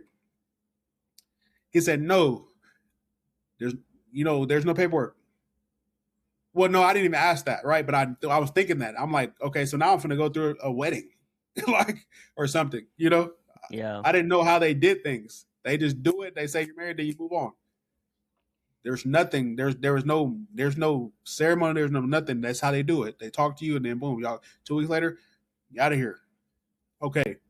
I said, what do I tell my mom? He said, tell her that you're dating. Tell her that we're dating. You just said we're married. It Just threw me off. flashbacks for me too. Made me Yeah. super uncomfortable. I said, so I'm about to lie to my mom about this. This is a life-changing event. So I told my mom, yeah, I'm dating her, but we're going to move to Lawton. She said, where are you going to live at? Of course, being a mom, where are you going to live at? Do you know anybody in Lawton? Oh, it's with the church. Y'all going to live together, but y'all not married? How am I supposed to explain this to my mom? She asked me all those questions.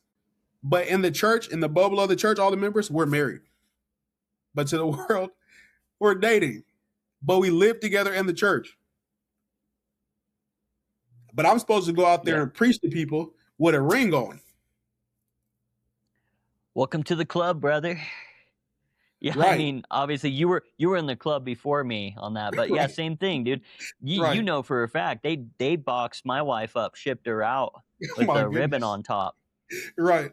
Okay, Right. they didn't actually do that, guys, but I I mean, know. honestly, But I do remember they when she sent her over.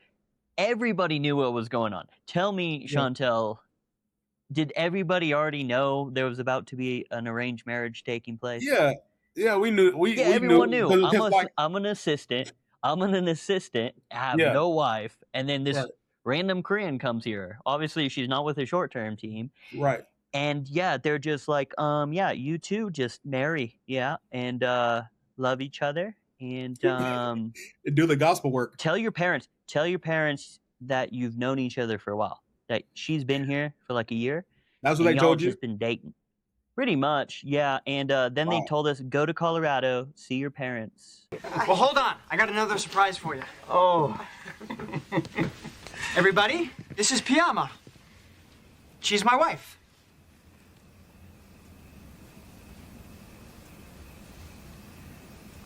We're married. Hi. I was gonna tell you over the phone, and then I thought, why not bring her down here and surprise you in person? What do you mean you're married? Piyama and I are husband and wife. We got married last week. Last week. Francis, who is this woman? Yeah, I mean, dude, I'm so glad we're talking about this because Yeah. I just had Anthony on. Anthony talked about his arranged marriage. I was in an arranged marriage. Guys, that's a 3P right there, and that's just the people I've been talking to.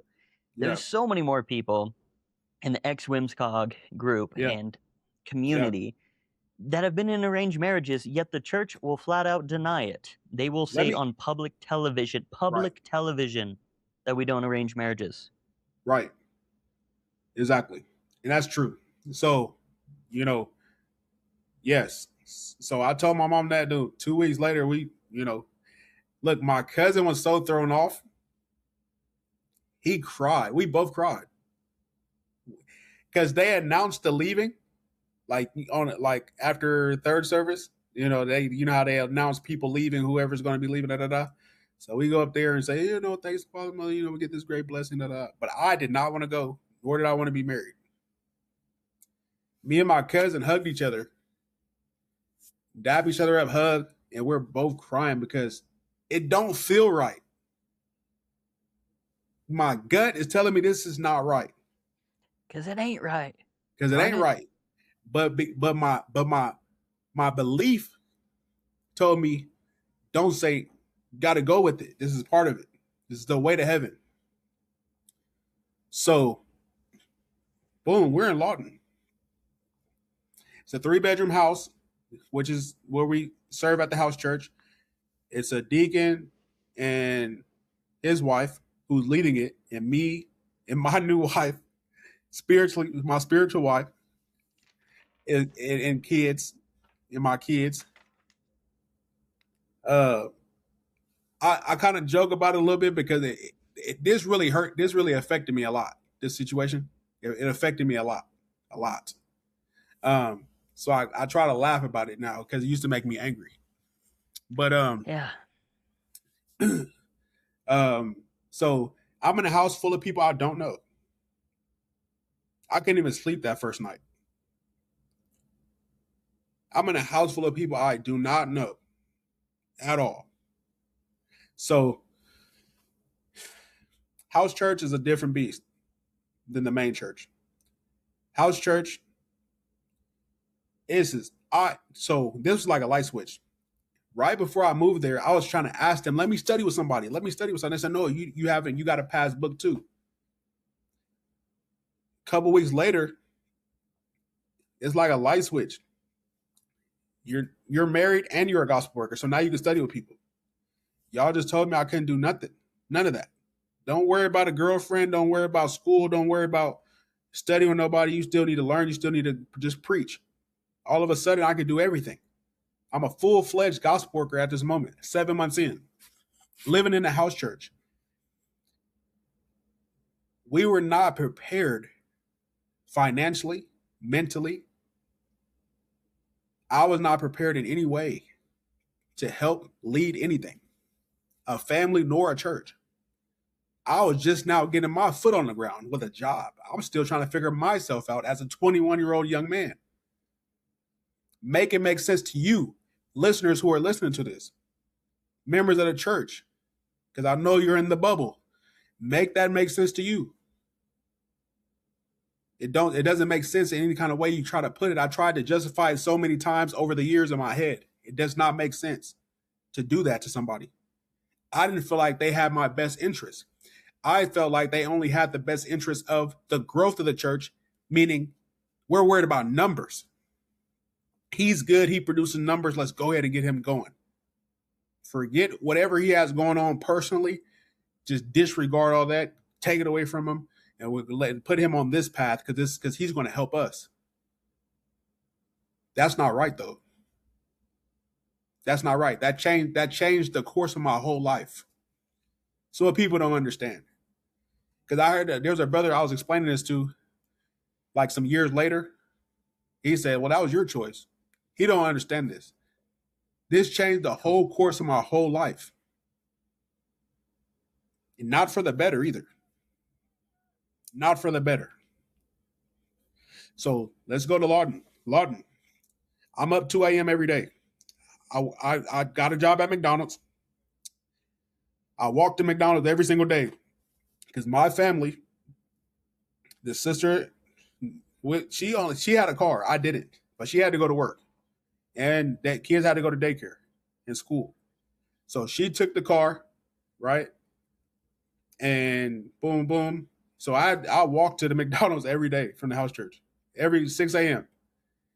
Mind you, I went to sleep at 2 or 3 every day. I was always tired. And then the deacon, He used to be like, he used to tap me like I'm falling asleep. There's members here after midnight, and I'm falling asleep in the chair. He's like tapping me, you gotta stay up, you gotta set a good example. I'm tired.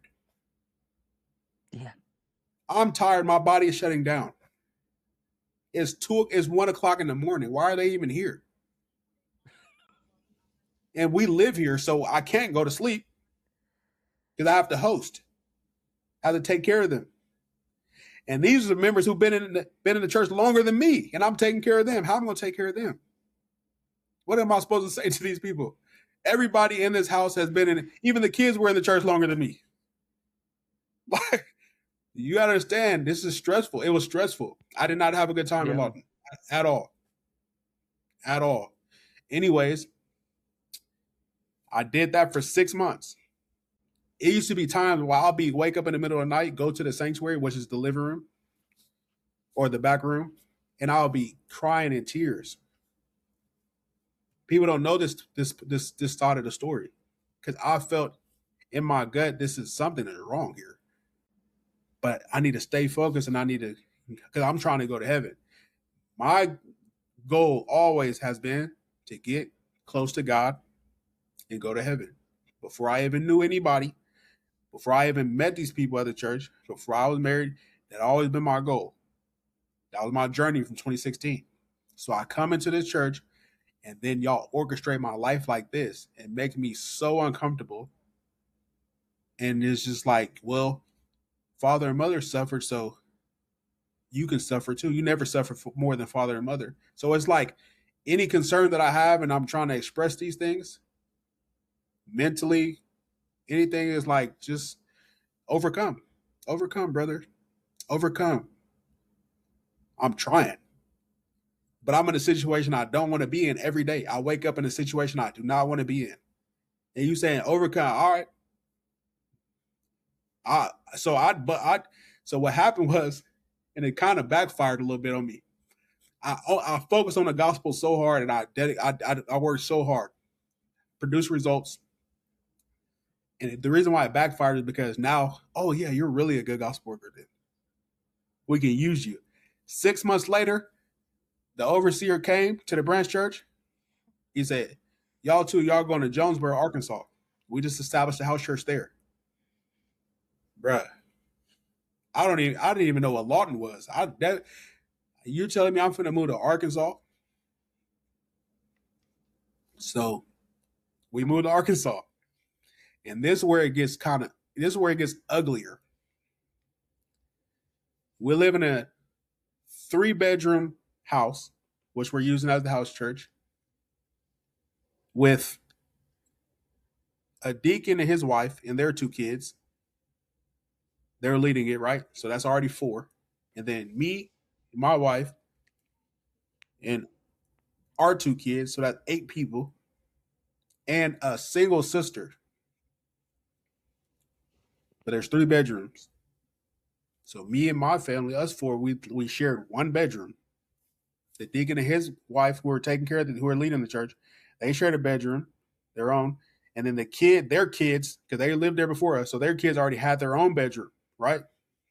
And then the sister slept in the kids' bedroom. Sometimes she slept in the closet. What a sad situation. But we're inviting people to come to this church. We're telling them to come join us. Best place on earth, yeah. Best place on earth, but look at the living conditions. I lived in a shed. Right. I mean, just like, my shed. Right. It was a good shed. It was a good shed, though. It was a good shed. It was a good shed. It was a good shed, though. Yeah, I've been in there a few times. I know what you mean, like living condition, and just not even to like segue, because I want you to continue to explain about now your time in. So you were in Lawton, now you go to Jonesboro, Arkansas. Yeah. And then there's like this, like, it's just not a good living situation, just to be honest with you. No. And maybe we can bring this up later, but were you in the time when like they got the church in Oklahoma City, and then like everybody's living at the church? Like they literally had that whole area, like this deacon's living here, this brother living here. They're all living in the church, like all the leaders. I was there when my group leader and the unit leader in our group lived there, and their wives. Obviously the overseers lived there.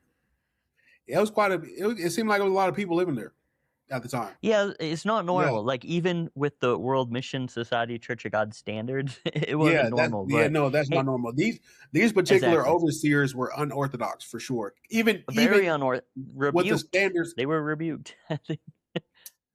Yeah. Yeah, so in Jonesboro, this living situation was just kind of crazy, you know. A new state, new city, new family, getting to know some more people that I don't really know. You know, new faith, you know, new life. So we were there doing the same thing every day, being up late, going to work. I worked at McDonald's again. Like the only job I can get. The old Mickey D's. Heck Yeah, but this time their minimum wage in Arkansas was $8 instead of $7.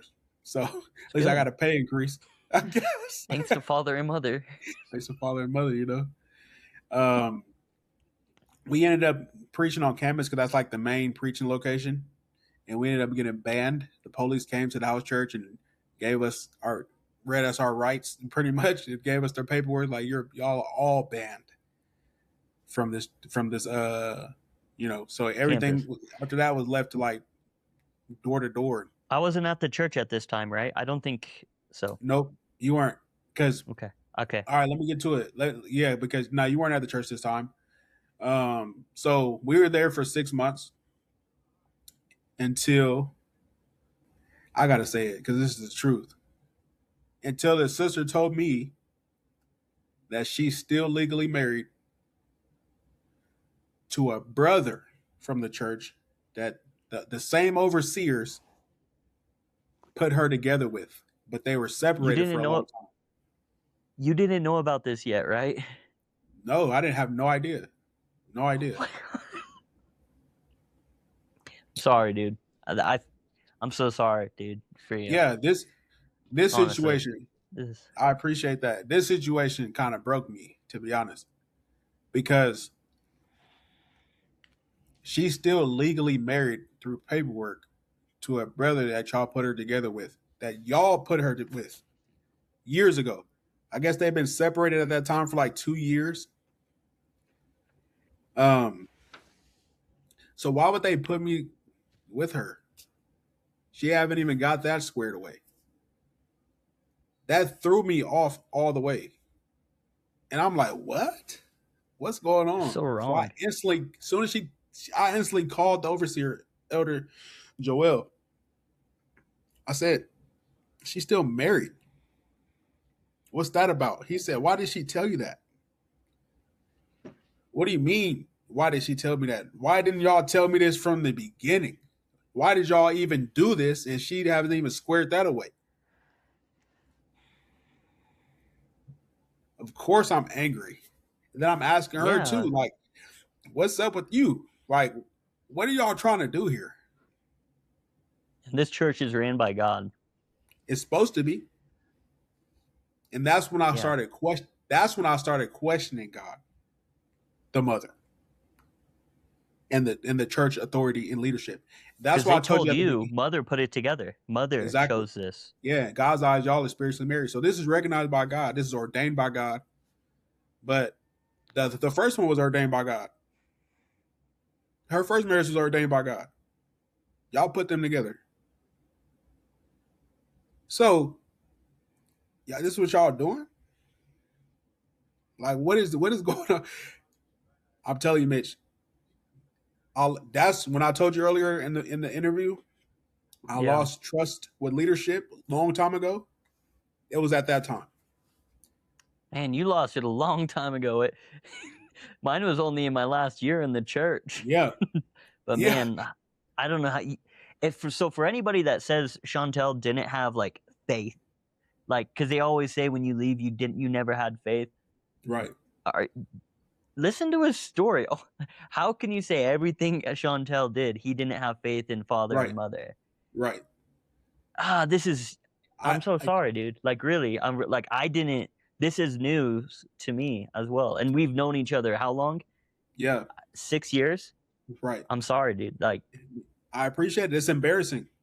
I don't really want to talk about we that. all, I don't, but guess what, you dude? know what I mean? We all do. I don't really want. You know, same as me. You know, it's embarrassing, but the thing is, you know, I was embarrassed talking about my stuff, but what helps is we're not the only one, Shauntal. Oh, no, We're you not cutting the out a little like bit. obviously we have our own like stories, but we all have these crazy things that happen to us in the group. Right. And you know, I think it's very honorable. Yes, is it a little embarrassing for us to talk about this? Yeah, even me, you know, because I have to tell people I was in an arranged marriage, why I left Yeah. all my friends, everything that happened to me. But by us speaking about this, it reveals the messed up things going on in this organization that is supposedly run by God. And it lets people know, like, this is true. These things are happening. The church will deny it, but no, these things are happening. And so, like, I think it takes a lot of courage, strength, and just like, I mean, I'm just happy. You know, I'm just happy that you want people to know this, right? And yes, it is Yeah. shameful, but this helps people, and that's what's Yeah. important. Many people, when they leave the church, I'm not saying with everybody, because some people, you know, they move on, but I'm very Yeah. happy for the people that are like, you know what, I'm speaking out. I'm going to tell the story so people don't get sucked into a place like this. So they know the lies that the church speaks about Yeah. people and just even in the inside of the organization too. So yeah, dude, I'm sorry, dude. That's just Man, sucks, but I do appreciate your words. You know, it was hard to deal with. Not even yeah. gonna lie, it was very hard to deal with.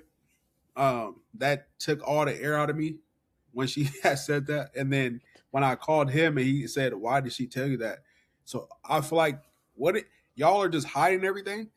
Y'all are just hiding everything from me, and I'm the only one that don't know what's going on, but everybody else does. Even everybody in the And you house come been to around. realize they hide everything. They hide everything, this group. Their doctrine, their history, Yeah, their teachings, yeah. what has happened before, past, present. Man, look, I didn't. After that, I didn't trust anybody because most of them were there when she was married to the other guy, right? Yeah. So I didn't trust. At that moment, I stopped trusting everybody. It's like everybody. I feel like I was in a Truman Show. Everybody knows but me. Yeah. Literally, everybody I lived with too at that time knew but me. You think they're And your then friends, you've known each other this long, but we hide everything from each other. exactly. Even, and I hate to interrupt again, but I remember there was a member that I really cared about, and I think he was a male adult group leader, and he was having a kid. He had a daughter, and he hid that from me. It was just so weird. Everybody knew, and he told a lot of people, and it was like something to be hush hush about, that he was having a kid. Yeah. And they didn't like to talk about it, and I was like the last person to know. He wanted. This is usually something. Life is usually celebrated in the world. Right. Some Right. new life form, that God's creation, how God ordained it for us to have children and to prosper and increase in numbers. This is something should be honored, and everyone should be rejoicing over this. But in the World Messiah Church of God, this is not something to be honored. Having children and stuff. That's why it was so weird. This was my last 2 years in the church, and being that something like that being kept from me until like, and it's offensive, you know. Yeah, and I think partly is because overall, if you're like a gospel worker with no children, it's not recommended, nor is it really like a celebratory thing to have children, because now your attention is going to be divided. You're not going to be able to be here as much. You're not going to be able to do as much. So even some of the deacons who now have kids, that's why they never had kids before. That's why it took them so long, you know, because after so much backlash about that happened, then the church's reaction was, okay, well, I know a deacon who told people don't have kids. He told couples do not have kids, and then he ended up having kids. I was told by my overseer that I should get snipped. See, that's wild. I never believed that. It's weird. Me personally, I never believed that. I told y'all at the beginning, I came in concerned about the kids. My mom was in the child development field my whole life. So yeah, I was just raised like that. And then my grandmother was a professor at OU. I think she still might be, but I was just raised like that. So like consider kids, and consider education of kids and things like that. And then I just seen some things where the kids were pretty much neglected. They're not Yeah. anymore. It's so much there's so much now, but back then they didn't have They're anything lesser. going on for the They're kids. lesser than Yeah, human to the church. yeah, it was sad. It was sad. But yeah, so Jonesboro, so after she told me that she was still legally married, because mind you, we never did no paperwork because we're spiritually married. I wore a ring every day. So to the world, it looks like we're married, but we're not. She's still married, right? We couldn't even get married if we wanted to. So she ended up getting a divorce while we were there because I called the overseer and he called her and told her, go ahead and get the divorce. And I'm like, what took so long? Like, why now? What, because now I found out, like, I didn't find out. She told me though. But like Yeah. at Hey, that I point, we can't were even already find 8 my months. wife to get a divorce. So, Huh? What'd you say? oh, I can't even find my wife to get a divorce. See, So and that and she and just see, and that's vanished. So and I feel for you also because this is a sad situation where they're really affecting people's lives. You know what I mean? And they really are, and they really are. I don't care what they say. No, we don't. Everybody has a choice and stuff like that. You don't have a choice if you feel like you're not going to heaven if you don't. It's not a choice. It's an obligation. yeah, Matter of fact, life or you better death. do it, or else you're not. You're not going to make it. Of Yeah. course, we all want to make it. I don't think everybody has ill intentions at the church. I think most people want to. They want to go to heaven. That's why they do the things that Yeah. they do. And that's why they operate the way that they operate, and they lead members the way that they lead them, and they tell them things that they tell them, even if it's not favorable for them. But it might be favorable to the idea of this is how you get to heaven. But then at the same time, you want to preach to your family. If I want to preach to my family, they got questions about my relationship. Like I'll tell you one time when I was living in Jonesboro, and I came down to visit in Oklahoma City my family, and she came to visit her family, and I was talking to my grandmother. My grandmother and I was riding in the car, and she asked me. She said, "So I just want you to think about something. So your church put y'all together, but y'all not legally married. And then they moved y'all in the church and y'all living in the church, not married and doing things that married people do. How am I supposed to respond to that?" Seems like she has some wisdom from God, Exactly. a real Exactly. God. People are not dumb. People are not dumb. I'd sit there silent. You know what she said? I couldn't answer. And then it was like my stomach dropped, everything, because I knew it. I knew in my inside I didn't feel right about the whole situation in the first place. So when she Yeah. said that, it was like, oh man, that's just crazy. I was silent. She was like, you don't have to answer right now, but I just want you to think about that. And she left me with that. And I thought about that every day after that. And then boom, she told me I'm still married. Oh my goodness. If it swindled me so bad. So yes, if people say I don't have faith, some of y'all know I don't like following the leadership. Like I didn't really like it like that. So I studied a lot, all the truth book sermon books. I studied a lot for myself so I can have my own faith and stand on my own faith. And that's what I was operating off of. I didn't have faith for anybody else, nor did I care really about being buddy buddy with the leadership. Yes, I did try to get close to the leadership because I never wanted them to lead me in a wrong way again. So I need to know what kind of people I'm dealing with. That's why I really got close to them. And then, of course, I grew to love them. And if we had if the great things came out of that, of course. But no, I don't know. After that, I didn't trust anybody, to be honest. I just operated, but I was still stuck in that relationship. So we ended up moving back to Oklahoma City because I cannot live in the church like this. My soul, my everything, I cannot do it.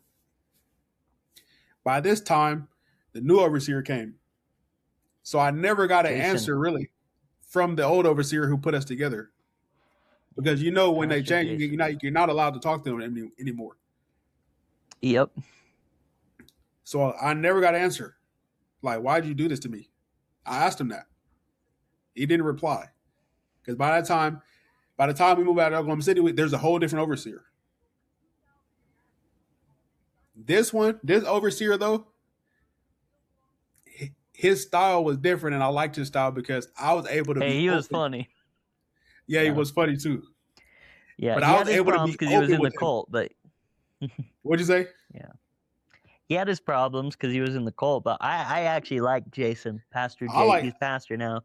Yeah, I liked him too. I don't think his wife liked anybody, but he. She was cool with me. I was cool. Hey, you want to know a funny story?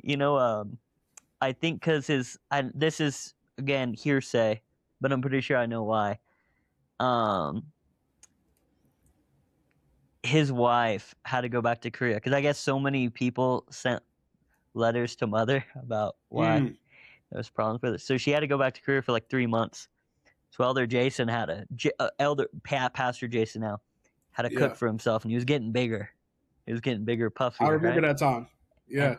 Do you know the time when he I don't know if you were there. You probably heard the story. He's like, brother Mitch, I need you to cut my ring off. Oh yeah. And y'all were in the tool room. Y'all were in the tool room. And I'm on the pastor. I'm cutting his ring off. He's like, and it finally falls off. He's like, thank you. Yeah. Walks away. I remember. Oh, dude. Yeah, he was tore up. I had no problems. Honestly, I didn't have any problems with Pastor Jason. Maybe I was new. I don't know. He liked me. He treated me right, so I didn't have any personal problems with him. I know some members did, but like I don't think he had any favoritism. He treated everybody the same. Yeah, we're all gonna die. we're all gonna go to hell together. Man, that's one thing though. That's one thing. That's one thing about it though. Like it's like I'm like, man, give us some hope for heaven. Like that's one thing about it. Like he's gonna tell you about. He did not give us much hope. He definitely didn't give us much hope for heaven, but he was funny. That's only one thing, but I appreciate him for the fact that I can come to him and talk to him openly, and he will listen and he will consider what I'm saying and consider how I feel about certain things. There's no overseer that I experienced that did that, right? Anyways, fast forward. So when he came, he realized pretty much nobody was legally married. Let's clarify. All the arranged marriages were not. They were not. There was no paperwork. Majority. Yep. I would say 90%. And so he made everybody get legally married because he said there's no such thing as spiritual marriage. Y'all not spiritually married. Y'all need to get legally married. Y'all spiritual brother and sister in Christ. So he flipped it. He flipped the whole thing upside down. And that made me realize a lot. You know, he said that we had the spirit of prostitution in this church because nobody's married and you're all doing married things, if you know what I mean. Yeah. So he's like, what kind of church is this? He came and flipped it upside down. So I appreciate him for that, for sure. And he's always like, he was also taught you guys, why are you guys going door to door super late at night wearing suits? Yeah. Yeah. Oh, yeah. Because everybody dressed like Mormons. Look, before you came, Mitch, everybody dressed like Mormons. Yeah. I know. I want to. Hey, Elder Eddie always wanted me to dress like a Mormon. You know, I would confront him because the pastoral staff over in Dallas and like the overseer, they didn't wear a suit all day, every single day, all Right. the time, no matter Right. what the situation was. And Eddie would get mad at me because I didn't want to wear a suit all the time. That was like one of the first things I always pushed back on because I Yeah. felt so uncomfortable in the suit. I was always hot. I always had to have a long sleeve because you can't show your tattoos. Right. And Right. I would always push back on it because that guy, he's like, 'Cause I just like wearing suits. That's him. I'm like, Yeah. that's great, dude. I don't. Like, give me a break. And Yeah. he hated me when I pushed back on that, but No, we'll I continue. understand because he A lot of always dressed like hypocrisy that. with that one. Man, yeah. And also that's like, okay, fast forward, boom. The new overseer comes. So he made everybody illegally married. So I got legally married to her. Even though I didn't want to be with her. Matter of fact, when we left Jonesboro to come back, I was really planning on leaving her. Because I couldn't deal with that. Yeah, it's hard. I couldn't deal with that. But, talking to the new overseer, like, it's not good to get divorces and all this. And he convinced me not to. And I came to him like every other month just talking about this. And he was like, man, focus on the gospel, man. And he like it's not good to get a divorce. And then I started reading the Bible about, marriages and divorces. I'm like technically she was never supposed to get married again because a divorced woman should not get married again. Yeah. And it was built around a lie. Your marriage, it wasn't built on truth. Exactly. And it was built on a lie. And it was built on a lie, right? So that was just an ugly time period. I was super depressed. I gained a lot of weight. Boom. Then the pandemic happened. Then the pandemic came through, and we were at home all the time because at first we were doing the gospel work. So we just spent a whole lot of time at home, right? Because you got to do the gospel work. And she was a unit leader when we got together. So she was a gospel worker. But there's also kids involved, so I couldn't neglect the kids either. I put my whole heart into trying to take care of that family. Nobody can say I didn't. When I first came, I thought they were your kids. Right. That's how good. I mean, to be honest, I didn't know about everything when I first came, and you seemed like a great father figure at that time. You seemed fine. Obviously, from my outward appearance, they seemed like your kids. You really took them in like under your wing as much as you could. I treated them like they're. Thank you. I appreciate it. I treated them like they're mine, and it wasn't for no show. This is who I am. You know what I mean? Like, this is who I am. Even her, like, I tried to love her a lot, but we were never meant to be together. Yeah. And that caused a lot of problems in the relationship too. You see what I'm saying? So it was a whole lot of unnecessary stress that I really didn't have to go through if they weren't intervening in my personal life. That I got freaking pre-diabetes, hypertension. I gained a lot of weight. I just became super unhealthy. I was super athletic when I came in. I went to the gym like 2 or 3 times a day when I first came in. I was in college, at the time. I was super athletic. I played sports growing up. This weight's still hard to get off. And it's like, oh, that's you. No, because you gotta eat their food. You gotta eat their food, or else you're being rude at lunch and dinner. It's just but the pandemic, when we had to stay home and keep home worship, we thought the world was about to end. We thought World War III was about to pop off, according to the prophecies, right? But that allowed me to see me and her. I just started getting fed up. Like, I'm done with this. So I mentally start checking out. Out of the relationship at that time. Were you during pandemic, were you ever in Mitch's upper room? Did you ever come to Mitch's upper room? No. Where were you? Were you in? Oh, you had your own place? Okay. Yeah, I know a lot of us young adults.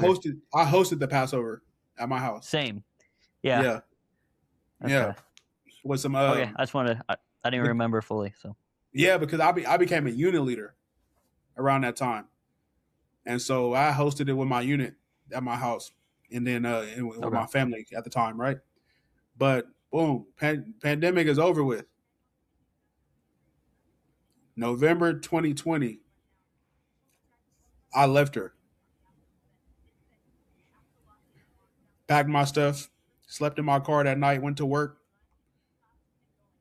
called my sister. Look, I need to stay with you because I had already started preparing, and I had already let her know though too ahead of time. Like I'm about to work done. Like I can't keep Yeah. doing it. I can't keep pretending. I can't keep trying to make this work. We don't work. You know what I mean? Yeah. I got a lot of love for you. I did my best with the children. I did my best to be a family man. I'm not doing this no more. I'm not allowing nobody to dictate my life anymore. Yeah. I don't care what people say because, you know, in the church is so frowned upon. Like, and that came with a lot of problems too after I left her. I left her November 2020. I got my own apartment. And then I served her the papers. I remember this time, like not the divorce, but I knew like you guys were at this point done. Yeah. For sure. Yeah. Because there was no conversations at the church. But mind you, we still go to the same church. It was so awkward. It was super. And then the kids are looking at me like, when are you coming back home? Like I could see it in their face. Oh, it So broke awkward. me. It just broke my heart, like for the kids. And it's sad because the church put you in this situation, you know. Yeah. You even get emotionally attached to her kids, you know. Yeah. I mean, and my I family feel so accepted bad them. for the kids too. Yeah. Yeah, I felt bad for the kids. My family embraced them. My family embraced them. Like her family, her mom embraced me, you know, and it was just a terrible divorce is terrible for everybody involved. I don't care who initiated it. It's just terrible for everybody involved. We were married. We were together for like 4 years. Right? So the first 5 years of my time in that church was with that situation. A stressful 5 years, right? But I had enough though. And I moved on my own. And then I became a really good gospel worker, kicked it into gear because I now don't have no responsibilities. You know, it's just me. I had to reinvent myself and find myself again because I put everything into being a family man. Huh? Came on the media team. Came on the media team, you know. Led some volunteer services. We love drive. you. Oh yeah, with the We Love You Foundation. I participated. You were the head of that front group. I was the head of the Oklahoma City chapter of the We Love You Foundation, International We Love You Foundation, where the chairwoman is Jang Gil-jah, aka Heavenly Mother in the World Mission Society Church of God. But so we ended up doing that, and I found out how they get all those citations from the government. It's really easy. It's really Oh yeah. It's really easy, actually. Quickly, you can share quickly. So basically, you send the email to the mayor or whoever you want the citation from, the governor. You send the email and tell them we're requesting a citation, and then you put in what to put on the citation, and they sign it. So it's not like we were getting recognized for the good works that we're doing. We put ourselves in their face and said, "Give us this." So, and if they don't usually sometimes you do a cleanup or with this city hall or with the mayor, whatever it is, whatever organization you're working with at that time for any kind of volunteer work. If they don't give you a certificate, I was told, you've probably heard about this. You go online. We went on Canva. We made our own certificate, and we'd ask them to sign it so we could go put it up in a frame and put it in the church somewhere.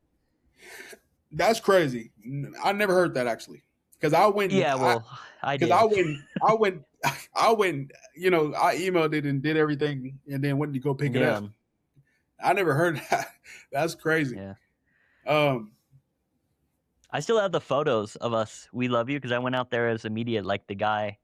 You were with the news, and I was taking videos and photos. Yeah, I'm all on the news. Dude, we spent a lot of time together. Oh my gosh, we did. Let me tell you. Do you remember when I had those patches in my head? Oh, Those bald yeah. spots? Yeah. That came, you know where that came from? Me stressing you out? Extreme I'm just stress. Yeah, you was probably part of that. No, I was playing. I was Yeah. playing. No, I mean, let's be honest. I was a little bit. I A mean, little bit. I was A little so bit, but I was so brain. Chantel can tell you when I was full in, I was so brainwashed. Everything by the book. I was just very yeah. like, Yeah. and it was annoying. Like I wasn't not myself. Like A little bit. A I little was bit. just. I was just Mr. I just try to be Mr. Perfect. I'm Right. not like that anymore, but I used to make Right. Right. quite a bit of people upset. So Right. I understand. I understand. A lot of yeah, people become like that. I became like that at one point in exactly. time, like when Oh I was yeah, in we all Lawton. went through it. You But go through like your phases. I realized I was hurting people though. I was like, it was like it's not beneficial to me or them Yeah, to to to act like that. Um, for sure. so I just went back to myself. It's like let me just treat people good, regardless, because that's what it says in the Bible. Treat others Amen. as you want to be treated, and also like love your neighbors as you would love yourself. And you wish the best, wish good on them. Anyways, we know how it go. Like you're supposed to treat people good, Yep. regardless of where they come from, what they look like, what race they are, what gender they are. It don't matter. You're supposed to treat people as humans. And so that's always been my goal, the mission. I hope I didn't ever offend you too badly, because I could be like sharp with my words too. I mean, I think it was like that with all of us. So like, Yeah, I've offended you, you've offended me. We've all being in a cult. I mean, you're gonna offend. At least in the World Messiah Church of God, you're gonna yeah, offend people yeah, some way or another.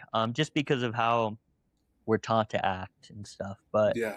segueing on to that, Chantel King, to kind of to land this plane within the next, let's say, 20 minutes.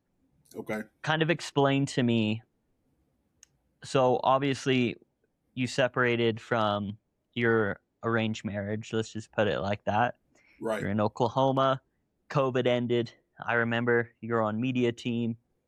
And then I know obviously you have your current wife, right. and I know you went to Dallas for a little bit, Yeah, and apparently you came back. I was already probably gone. No, I think I was here for a little bit when you yeah. came But I back, came just a back to little bit. Lawton.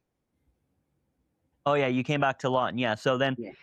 now kind of wrapping up with the new overseer, Eddie, and I don't know if you really had anything crazy happen in Dallas, or if you just kind of want to revolve it around OKC. You can let me know with that. But let's Yeah. land this bird like about 20, 25 minutes, and I want you to explain about like kind of how Eddie is as well, and the ending of your time in the World Messiah Church of Fraud. Yeah. So Eddie came, and of course, at the beginning, everybody's gonna put their best foot forward. When you're first meeting Yeah. people in the church, the overseer come. You know how to, you know how it goes. You got to put your best foot forward and be gracious and be nice and be kind and show all the things that you learned over the years of how to be a child of God in Zion. Yep. And like I said, every overseer that came after that first one, I always showed myself to them in the effort for them to show themselves to me, so that we can be cordial Yeah. and we can work together in a good way. So at the beginning it was good, but then I ended up moving to Lawton pretty soon after he came with my wife, my current wife. We had got pregnant, and yeah, we ended up moving to Lawton where her family is. Hey, congrats, by the way, on your kid and Yeah, everything like that. thank One you, thing thank that you. the church really doesn't encourage or like to promote or, Yeah, stuff. But yeah. yeah, no, congrats, like honestly, and I'm It's so happy for you and her. thank you. I appreciate that. The church has a way with making you think a certain way. You know, they're really good at it. And so my wife, she was kind of upset at first when she first found out she was pregnant, because she's a young adult. We're young adults, so Yeah. like, oh, because she was really trying to be a gospel worker, right? Yeah, And to the and church it's a terrible thing. yeah, but it's a beautiful thing, I said I Yeah, was so it excited, is. but of course she's happy now, of course, but anyways, we moved to Lawton. We ended up moving to Texas, going to Dallas church. I didn't really have any. I had a good time there. The brothers there really embraced me and took me in and showed a lot of Southern hospitality down in Yes, Texas. sir. You know what I mean? Y'all know it. But I realized how much tabs they keep on everybody there. Because when I first got there, I got interrogated. Like, what are you doing here? What do you like? Are you visiting family? What do you like? I had to like, it's like 6 different people asked me that. Like, Yeah, I'm like, think you're a bloody spy.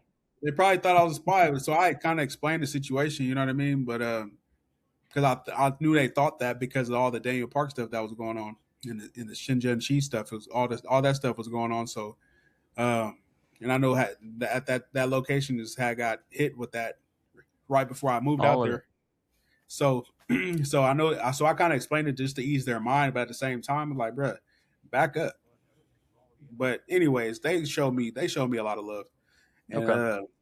but the pastor was like, "Do you have a sister?" And he came up to me one time after service, like, "You got a sister in Oklahoma City?"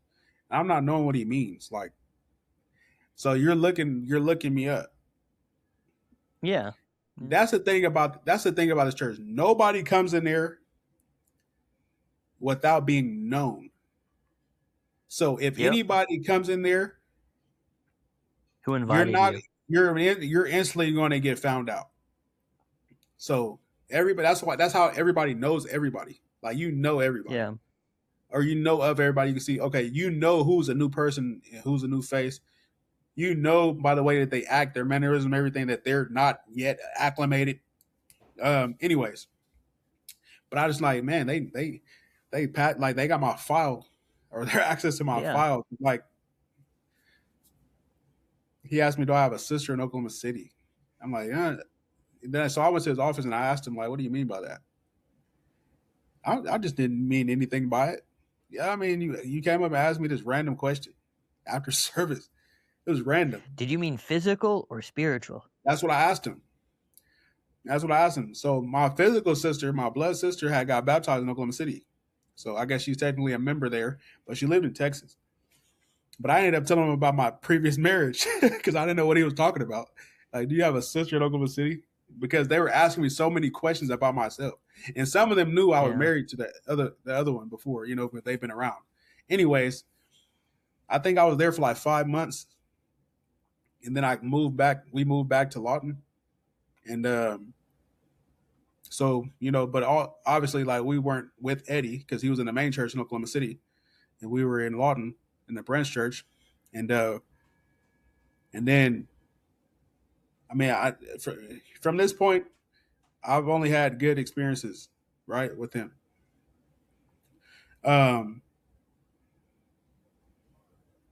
We ended up moving back December of last year, moving back to Oklahoma City, December of 2025.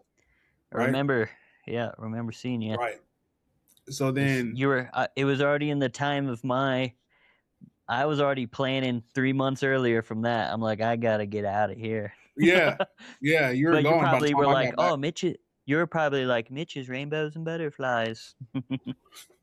Yeah, yeah, you were long gone by the time I got back. But really, I think you were there. You were there. I remember because I left Passover 2025. You were there. Yeah, I remember. By the time I moved back to Oklahoma City, you were. Oh, you were yeah, gone. you were just kind of coming. Yeah. Yeah, and I wasn't really participating in anything because we just had a baby, Yeah, you guys just came for service. Yeah, and that came with a whole lot of different other pressure and other conversations. You're so unfaithful. It was so weird. Like, we have a newborn. We're going to be at the house. We're not coming to church every day. Like, I don't understand how you don't understand that. The way that y'all raised your children, that's the way you raised your children. The way I'm going to raise mine is I'm going to be at the house. Let me tell you, Shauntal, those are the most unfaithful words I have ever heard. coming out of Exactly. somebody's mouth. Exactly. And then I start How growing my dare beard, you? and then I start growing facial hair, and then it's like, man, Oh, like now you're you're demon possessed. you're about to fall away. You're about to fall away. Heck I yeah, just he stopped. is. Honestly, I just stopped caring. Honestly, I really stopped Yeah. caring. I'm gonna tell you why. In 2023, I read the Bible front to back. So when I did that, I really understood. Now, I'm not saying I understood everything, but I got a better understanding of how I need to be as a Christian, and what really did the Jesus and the apostles care about, and what they didn't care about. What did they put value on, and what did they didn't put value on? So I really started checking out in 2023. I'm not with all that nonsense. I wasn't with. I stopped being with all the nonsense and trying to be perfect and trying to be overly righteous and trying to everything neat and I don't want to. I don't really. Congrats to all the people who do, but I don't really care to learn Korean. I don't really care to watch Korean movies. I don't. The food is good, but I'm not overly obsessed with their You're culture. American. Yes, You're American, and darn it. I'm just me. I love. That's all. Yeah. This is what I know as American. Anyways, going forward to Eddie, right? So when we moved back, December 2025. Okay, January happened. January come around.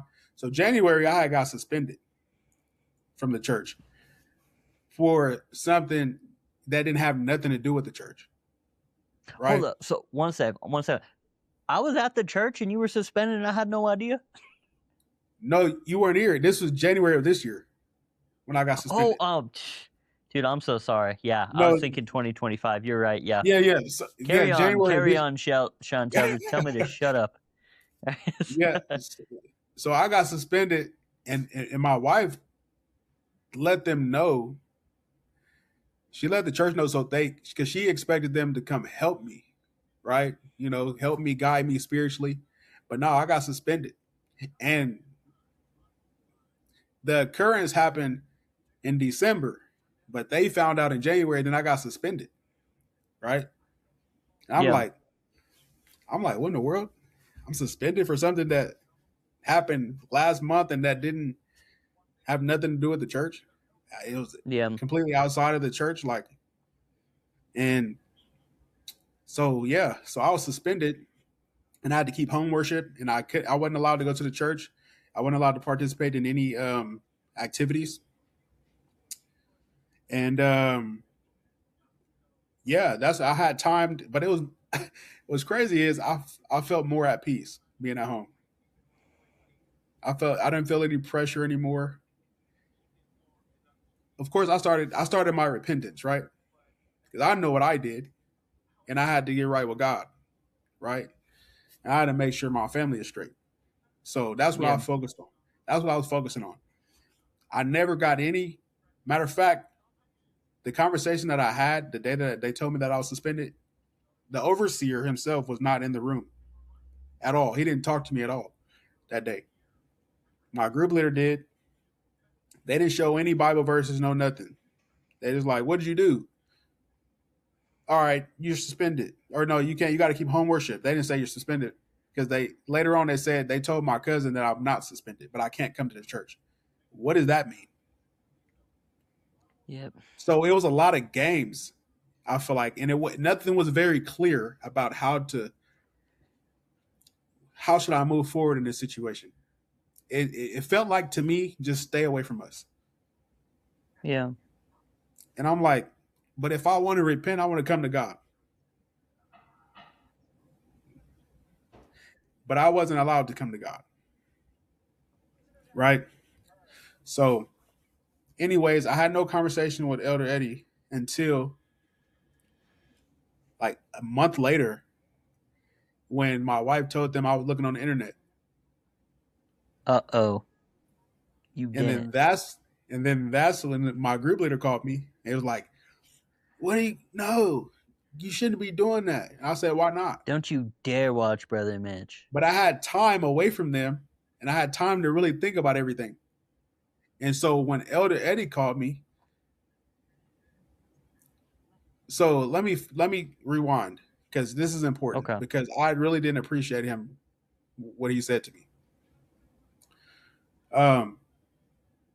December, somebody close to me called CPS on me and my wife, Child Protective Okay. Services, and I'm stressed out about it. We're in the middle of moving, and somebody called. It was already stressful moving from Lawton to Oklahoma City, and then because our apartment wasn't ready when it was supposed to be, so we had to live in a hotel, spend a lot of money in a hotel until they got the apartment ready, and then we had to move in, right? And then so we have stuff everywhere, and then in the middle of this, while we're trying to transition, somebody called CPS, and now we're being investigated, and now they have to come visit the house, and it was terrible, like because Oklahoma is like really no nonsense when it comes to children. Yeah. So, I didn't want my daughter to be taken away from me, So Yeah. being that I'm a brother and this is who I'm around all the time, meaning the church members, I told Elder Eddie that, and he said, genuinely, he told me, I wasn't asking for anything. I was just telling him what I was going through because it was stressful and I didn't want to keep it in. Yeah. He said, if you need me as a reference, then I'll let them know. You can put my name down. So that's what I did. I put his name down.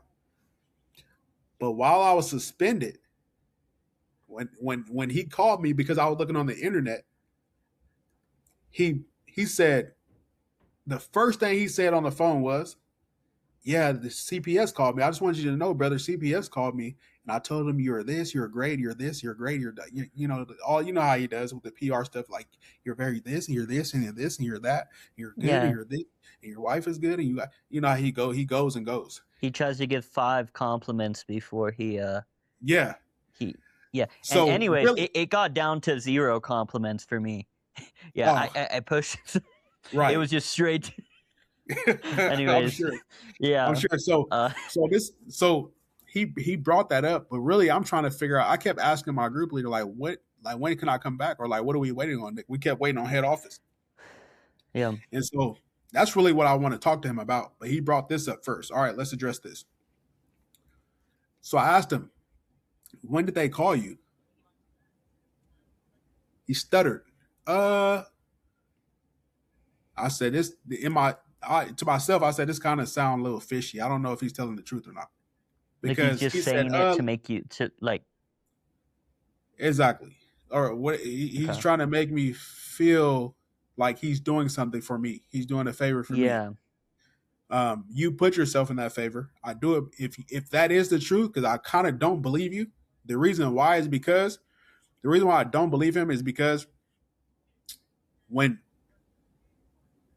he said they called the week before.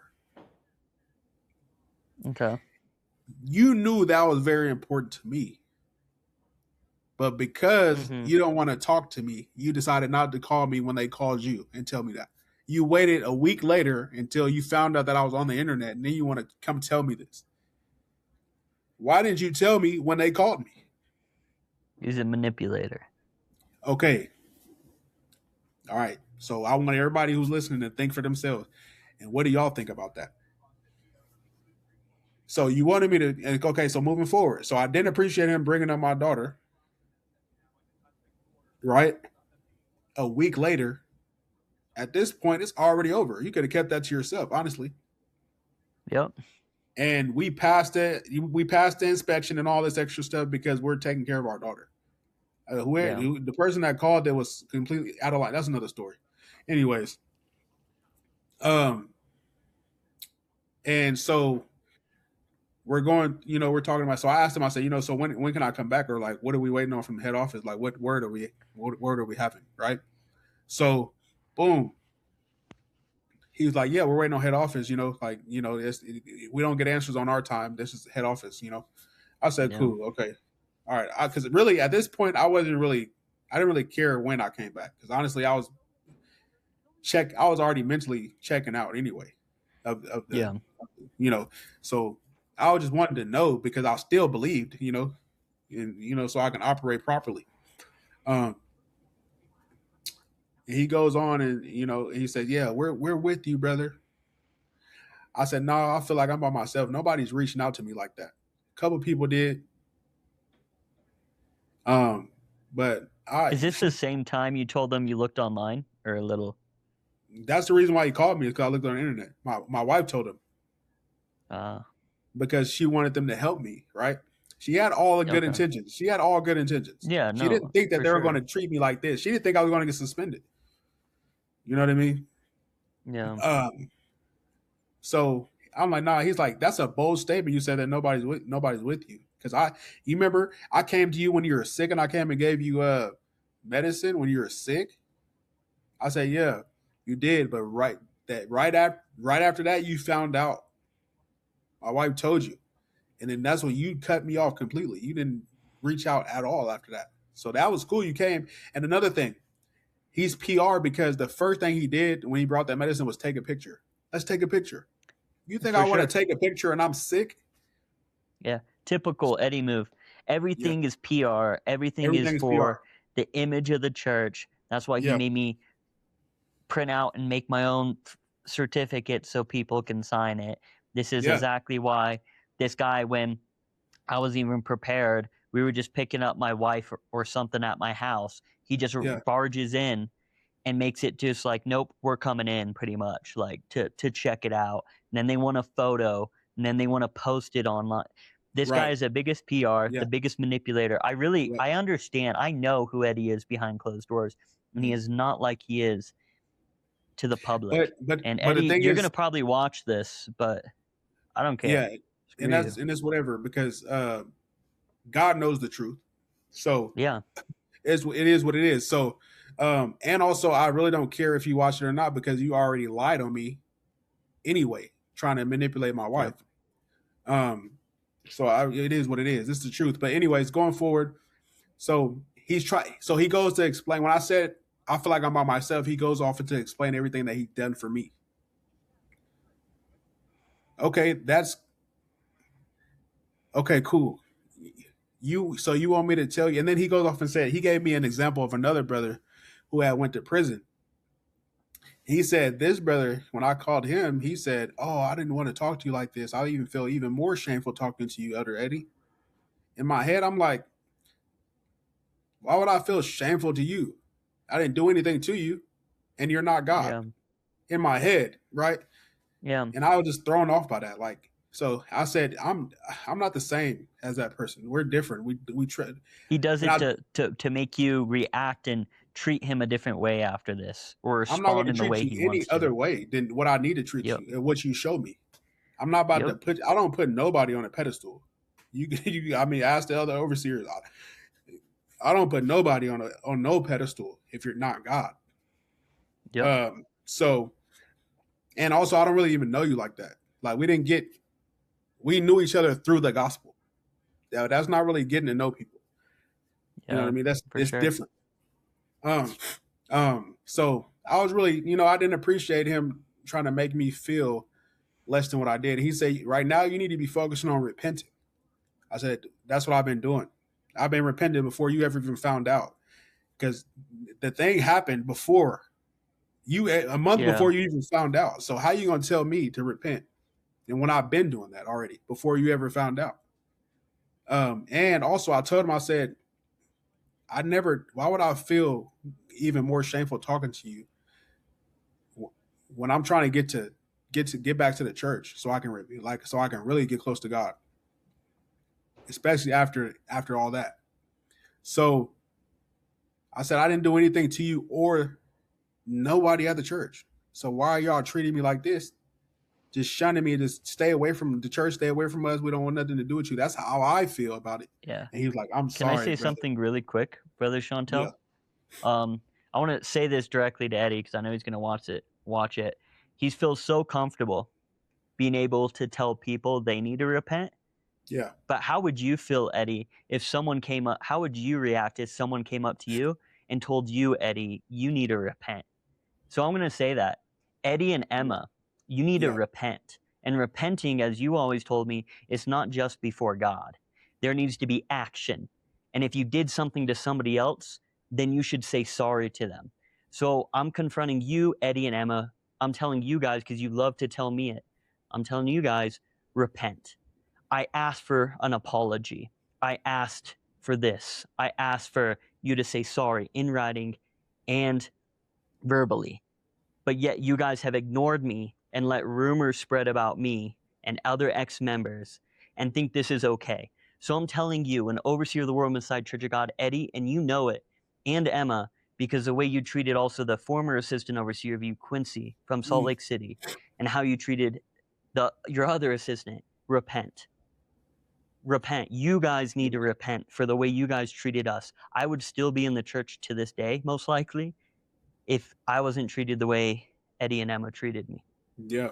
But thank you, actually. Thank you on that note for the way you treated me, because I woke up to all this BS and falsehood. Yeah. But I just wanted to mention that, Shauntal, so you can continue. Sorry about that. Yeah. No worries. Because everybody needs to repent because nobody's perfect. Agreed. So nobody can say that they don't have no speck or plank in their eye. Everybody just needs to be humble. And also, like, if you know, if you're what do you think, Mitch? Was this an action or effort to help somebody who needs to repent for something that they did? No. There was no verses. There was no Bible study. There was nothing. They didn't even open the Bible. It was just like, don't come back here. And then I asked him, I said, what's different for me that I have to be suspended and not be able to do nothing in the church? He's like, what do you mean? I said, because I know a handful of people who did the same thing and they were never suspended. Yeah, there's that one deacon that we know. And hey, I heard a story about Eddie when he was younger in the church. Oh, really? In San Diego. Yeah, with another sister and stuff. We won't get into that though. Yeah. That's what I'm saying. Just funny. Okay, yeah. so anyways, let's continue. Yeah. You know, nobody, like I said, nobody's perfect. There's other people, even like you said, a deacon. He asked me who. He asked me who. So I told him who. I said, what's the difference? I told him too as well. I've told him as well too. Oh, wow. Yeah. So I said, what's the difference between me and them that I got to have this punishment? And what they did was, yeah, I don't want to go into detail what it was, but no, yeah, no, you don't have to, but yeah. I'm not saying it was worse, but like, anyways, I'm not gonna say worse or better, whatever. But what I'm just saying, my question was, what makes me different? He just said, I'm sorry, brother. I don't need a sorry. Answer the question. Whenever he didn't want to answer a question in that conversation, he just said, I'm sorry. And God is our witness, and my wife is a witness because I had it on speakerphone. She didn't appreciate that either. Yeah. She didn't feel like y'all cared about me enough to help me or to look out for me or just to be a brother. Nah, just get away. Just leave. Just get away. Right? So anyways, my cousin, he kept asking, like, what's up? Like, so they told him that I'm watching slander videos and I'm planning on slandering the church. And it pissed him off. Self-fulfilling prophecy. Because I'm talking to him, right? So he knows me. Yeah. And I've been talking to him. That's my family, you know? So he knows I'm not doing none of that they're saying. So it really ticked him off. And then once they did that, then I shared, everything that I learned on the internet. Everything that I learned on from the videos that I watched. And I said, I told my cousin and his wife, I'm not trying to convince you of it. And I told my wife too, I'm not trying to convince y'all of anything. But try to answer these questions. Yeah. Because I really wanted. By the way. They can't. And mind you, I sent the questions to my group leader. He never answered them to this day. He said, let me get back to you. Never got back to me whatsoever. And after I sent them questions, I got disenrolled from all the apps. I've never been back ever since. So there's no explanation. There's no nothing. There's no trying to help. I think they really just want to be gone. Because also, I don't fit. I stopped trying to fit in their bubble anyway. Oh, we want to look like father. We want to dress like father. I'm not Korean. I will never have a comb over. Brother, you Facial better have hair- a comb over. Facial hair grows naturally out my face. You know what I mean? So what do you want me to do? You know, and I don't want to dress in slacks every time I go to preaching meeting. I want to wear jeans. So I stopped conforming a long time ago. So I kind of been on their radar for a little while, I think, in my opinion. And I'm not talking the way y'all want to talk. I'm not about to talk with a Korean accent. I don't care to, like I said, that culture is not on the front of my mind. Of course it was cool to learn. But I don't think Koreans are better than anybody. I don't think Brother, anybody. it's heavenly language. Korean culture Right. is heavenly culture, so everyone needs to conform and become Korean. But then when you act Korean and you're not on the overseer's side, he blackmails you and says you're mocking Koreans by using Korean accent. And then even though you have a Korean wife, I'm sorry, that happened to me, dude. That's crazy. With that Because guy. you know why that's crazy, He Mitch? blackmailed. That guy freaking blackmailed me. Like, That's crazy. Screw Eddie. You know why that's crazy too? Is because he uses Korean accents all the time. Exactly, dude. Exactly. That he has a Korean wife. I have a Korean wife, and he puts in this blackmail. Mitch is being racist. He's mocking Koreans, and this is why he's bad. And he's like, sign it. I'm like, dude, this is and he's like, this isn't black. I literally told him this seems like blackmail. He's like, this isn't blackmail. I'm like, dude, what the heck is this then, dude? What is all this crap? Anyways, now, continue. I'm sorry, Shauntal. I want to be clear though. I don't hate anybody. I have nothing against the Korean culture or the race. Oh heck no! I'm just not. Korea. I just don't care to conform to it. Yeah, you know what I mean. I don't care to conform to it. I got a lot of good Korean people too through the church, but so I feel like I was kind of on the radar anyway. So I feel like so that's why I said at the beginning. So it's debatable. Did I leave or did I get kicked out? I never said I'm not going back. I asked questions. I was suspended. They wouldn't let me back anyway. And I asked questions, and then I just got disenrolled from everything. After that, I just stopped. Okay, you can say I left. Good. Yeah. Say it. But y'all didn't want me back anyway, though. So either way. No. They've already probably spread some rumor about you, especially when this video comes out. When this video comes out. Yeah. And I'm hoping some OKC members watch this. I do too. Because what's going to happen is they're going to be like, don't you ever talk to Shauntal. Yeah.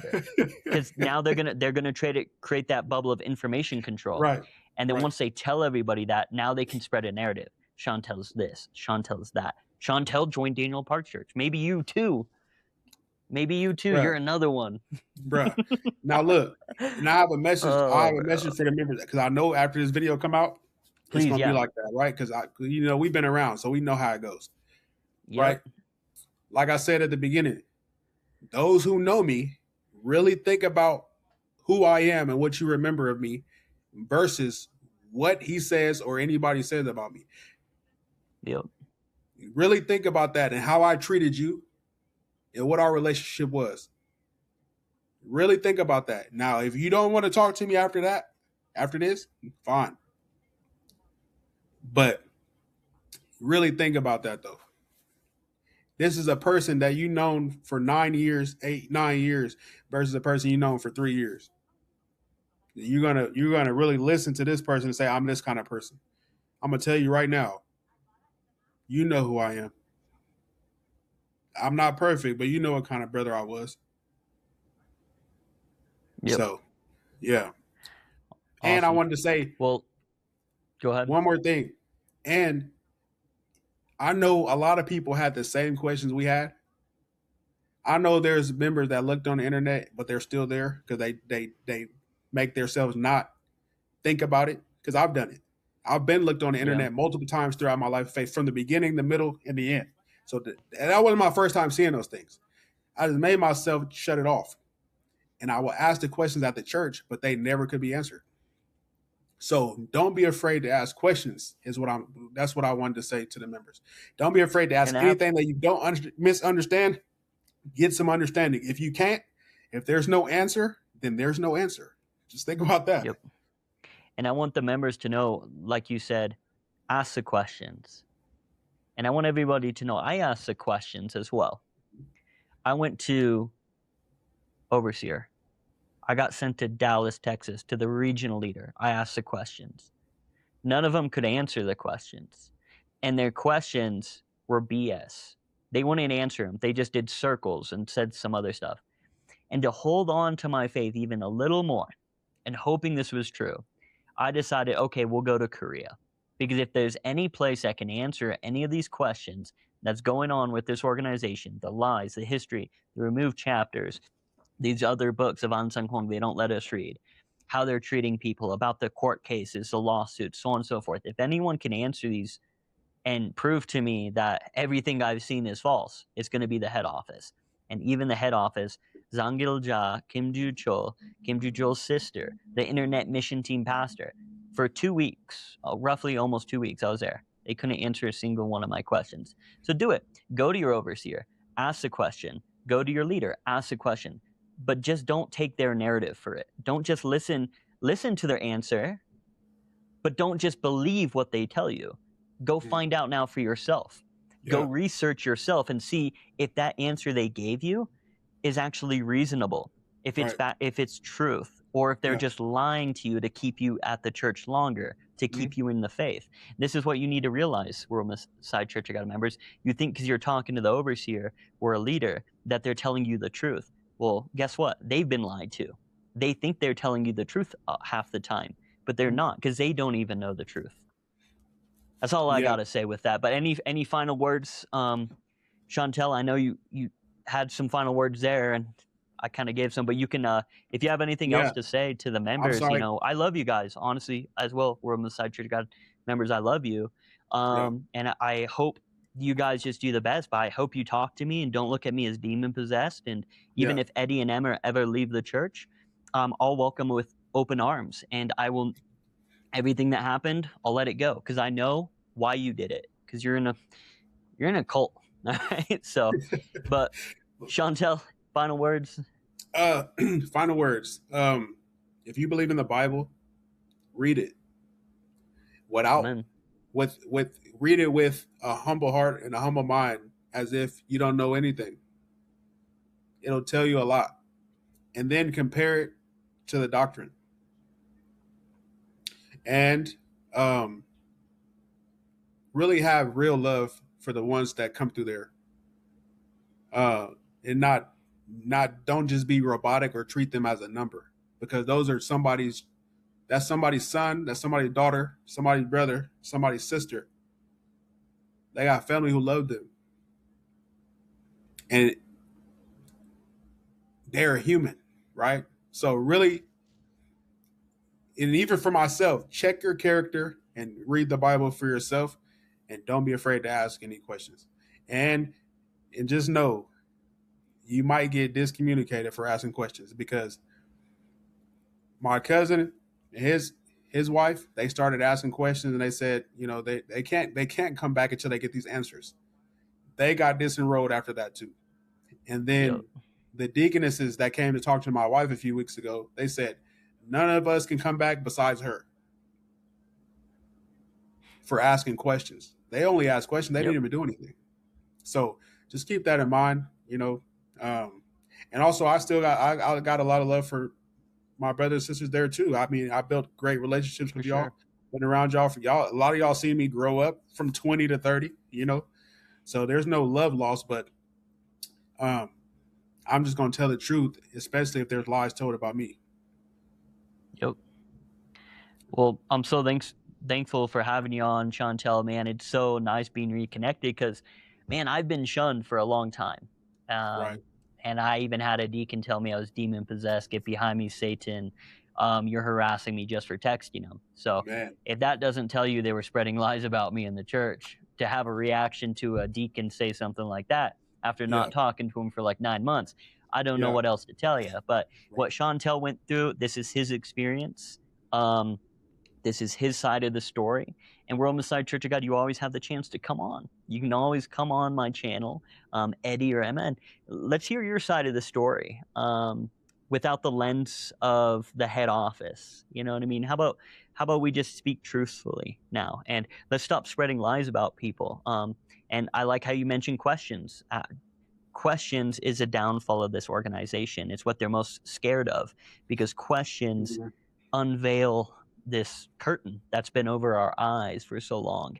And they know when people start asking questions, they're going to leave. So that's why they just cut you guys off before your questions could even get answered. And that if that doesn't show you something, that if they're too scared to even answer your questions, maybe it's not a place you should go to looking for truth. Maybe this isn't the place of truth if they are scared of questions. But other than that, Shauntal, man, this was great. It's so, again, good reconnecting with you. And maybe some other time you can come on the channel and we can talk about like some specific topics or something like that. But really, I'm so glad you and your family are out, and also your cousin and their family. And I think there's going to be a lot more in Oklahoma that are going to be leaving soon. So Yeah. anyways, guys. Thank you Shauntal, for having me. anything up? Thank you for having me. No, thank you, man. Yeah. God bless you and your family, man. Take care.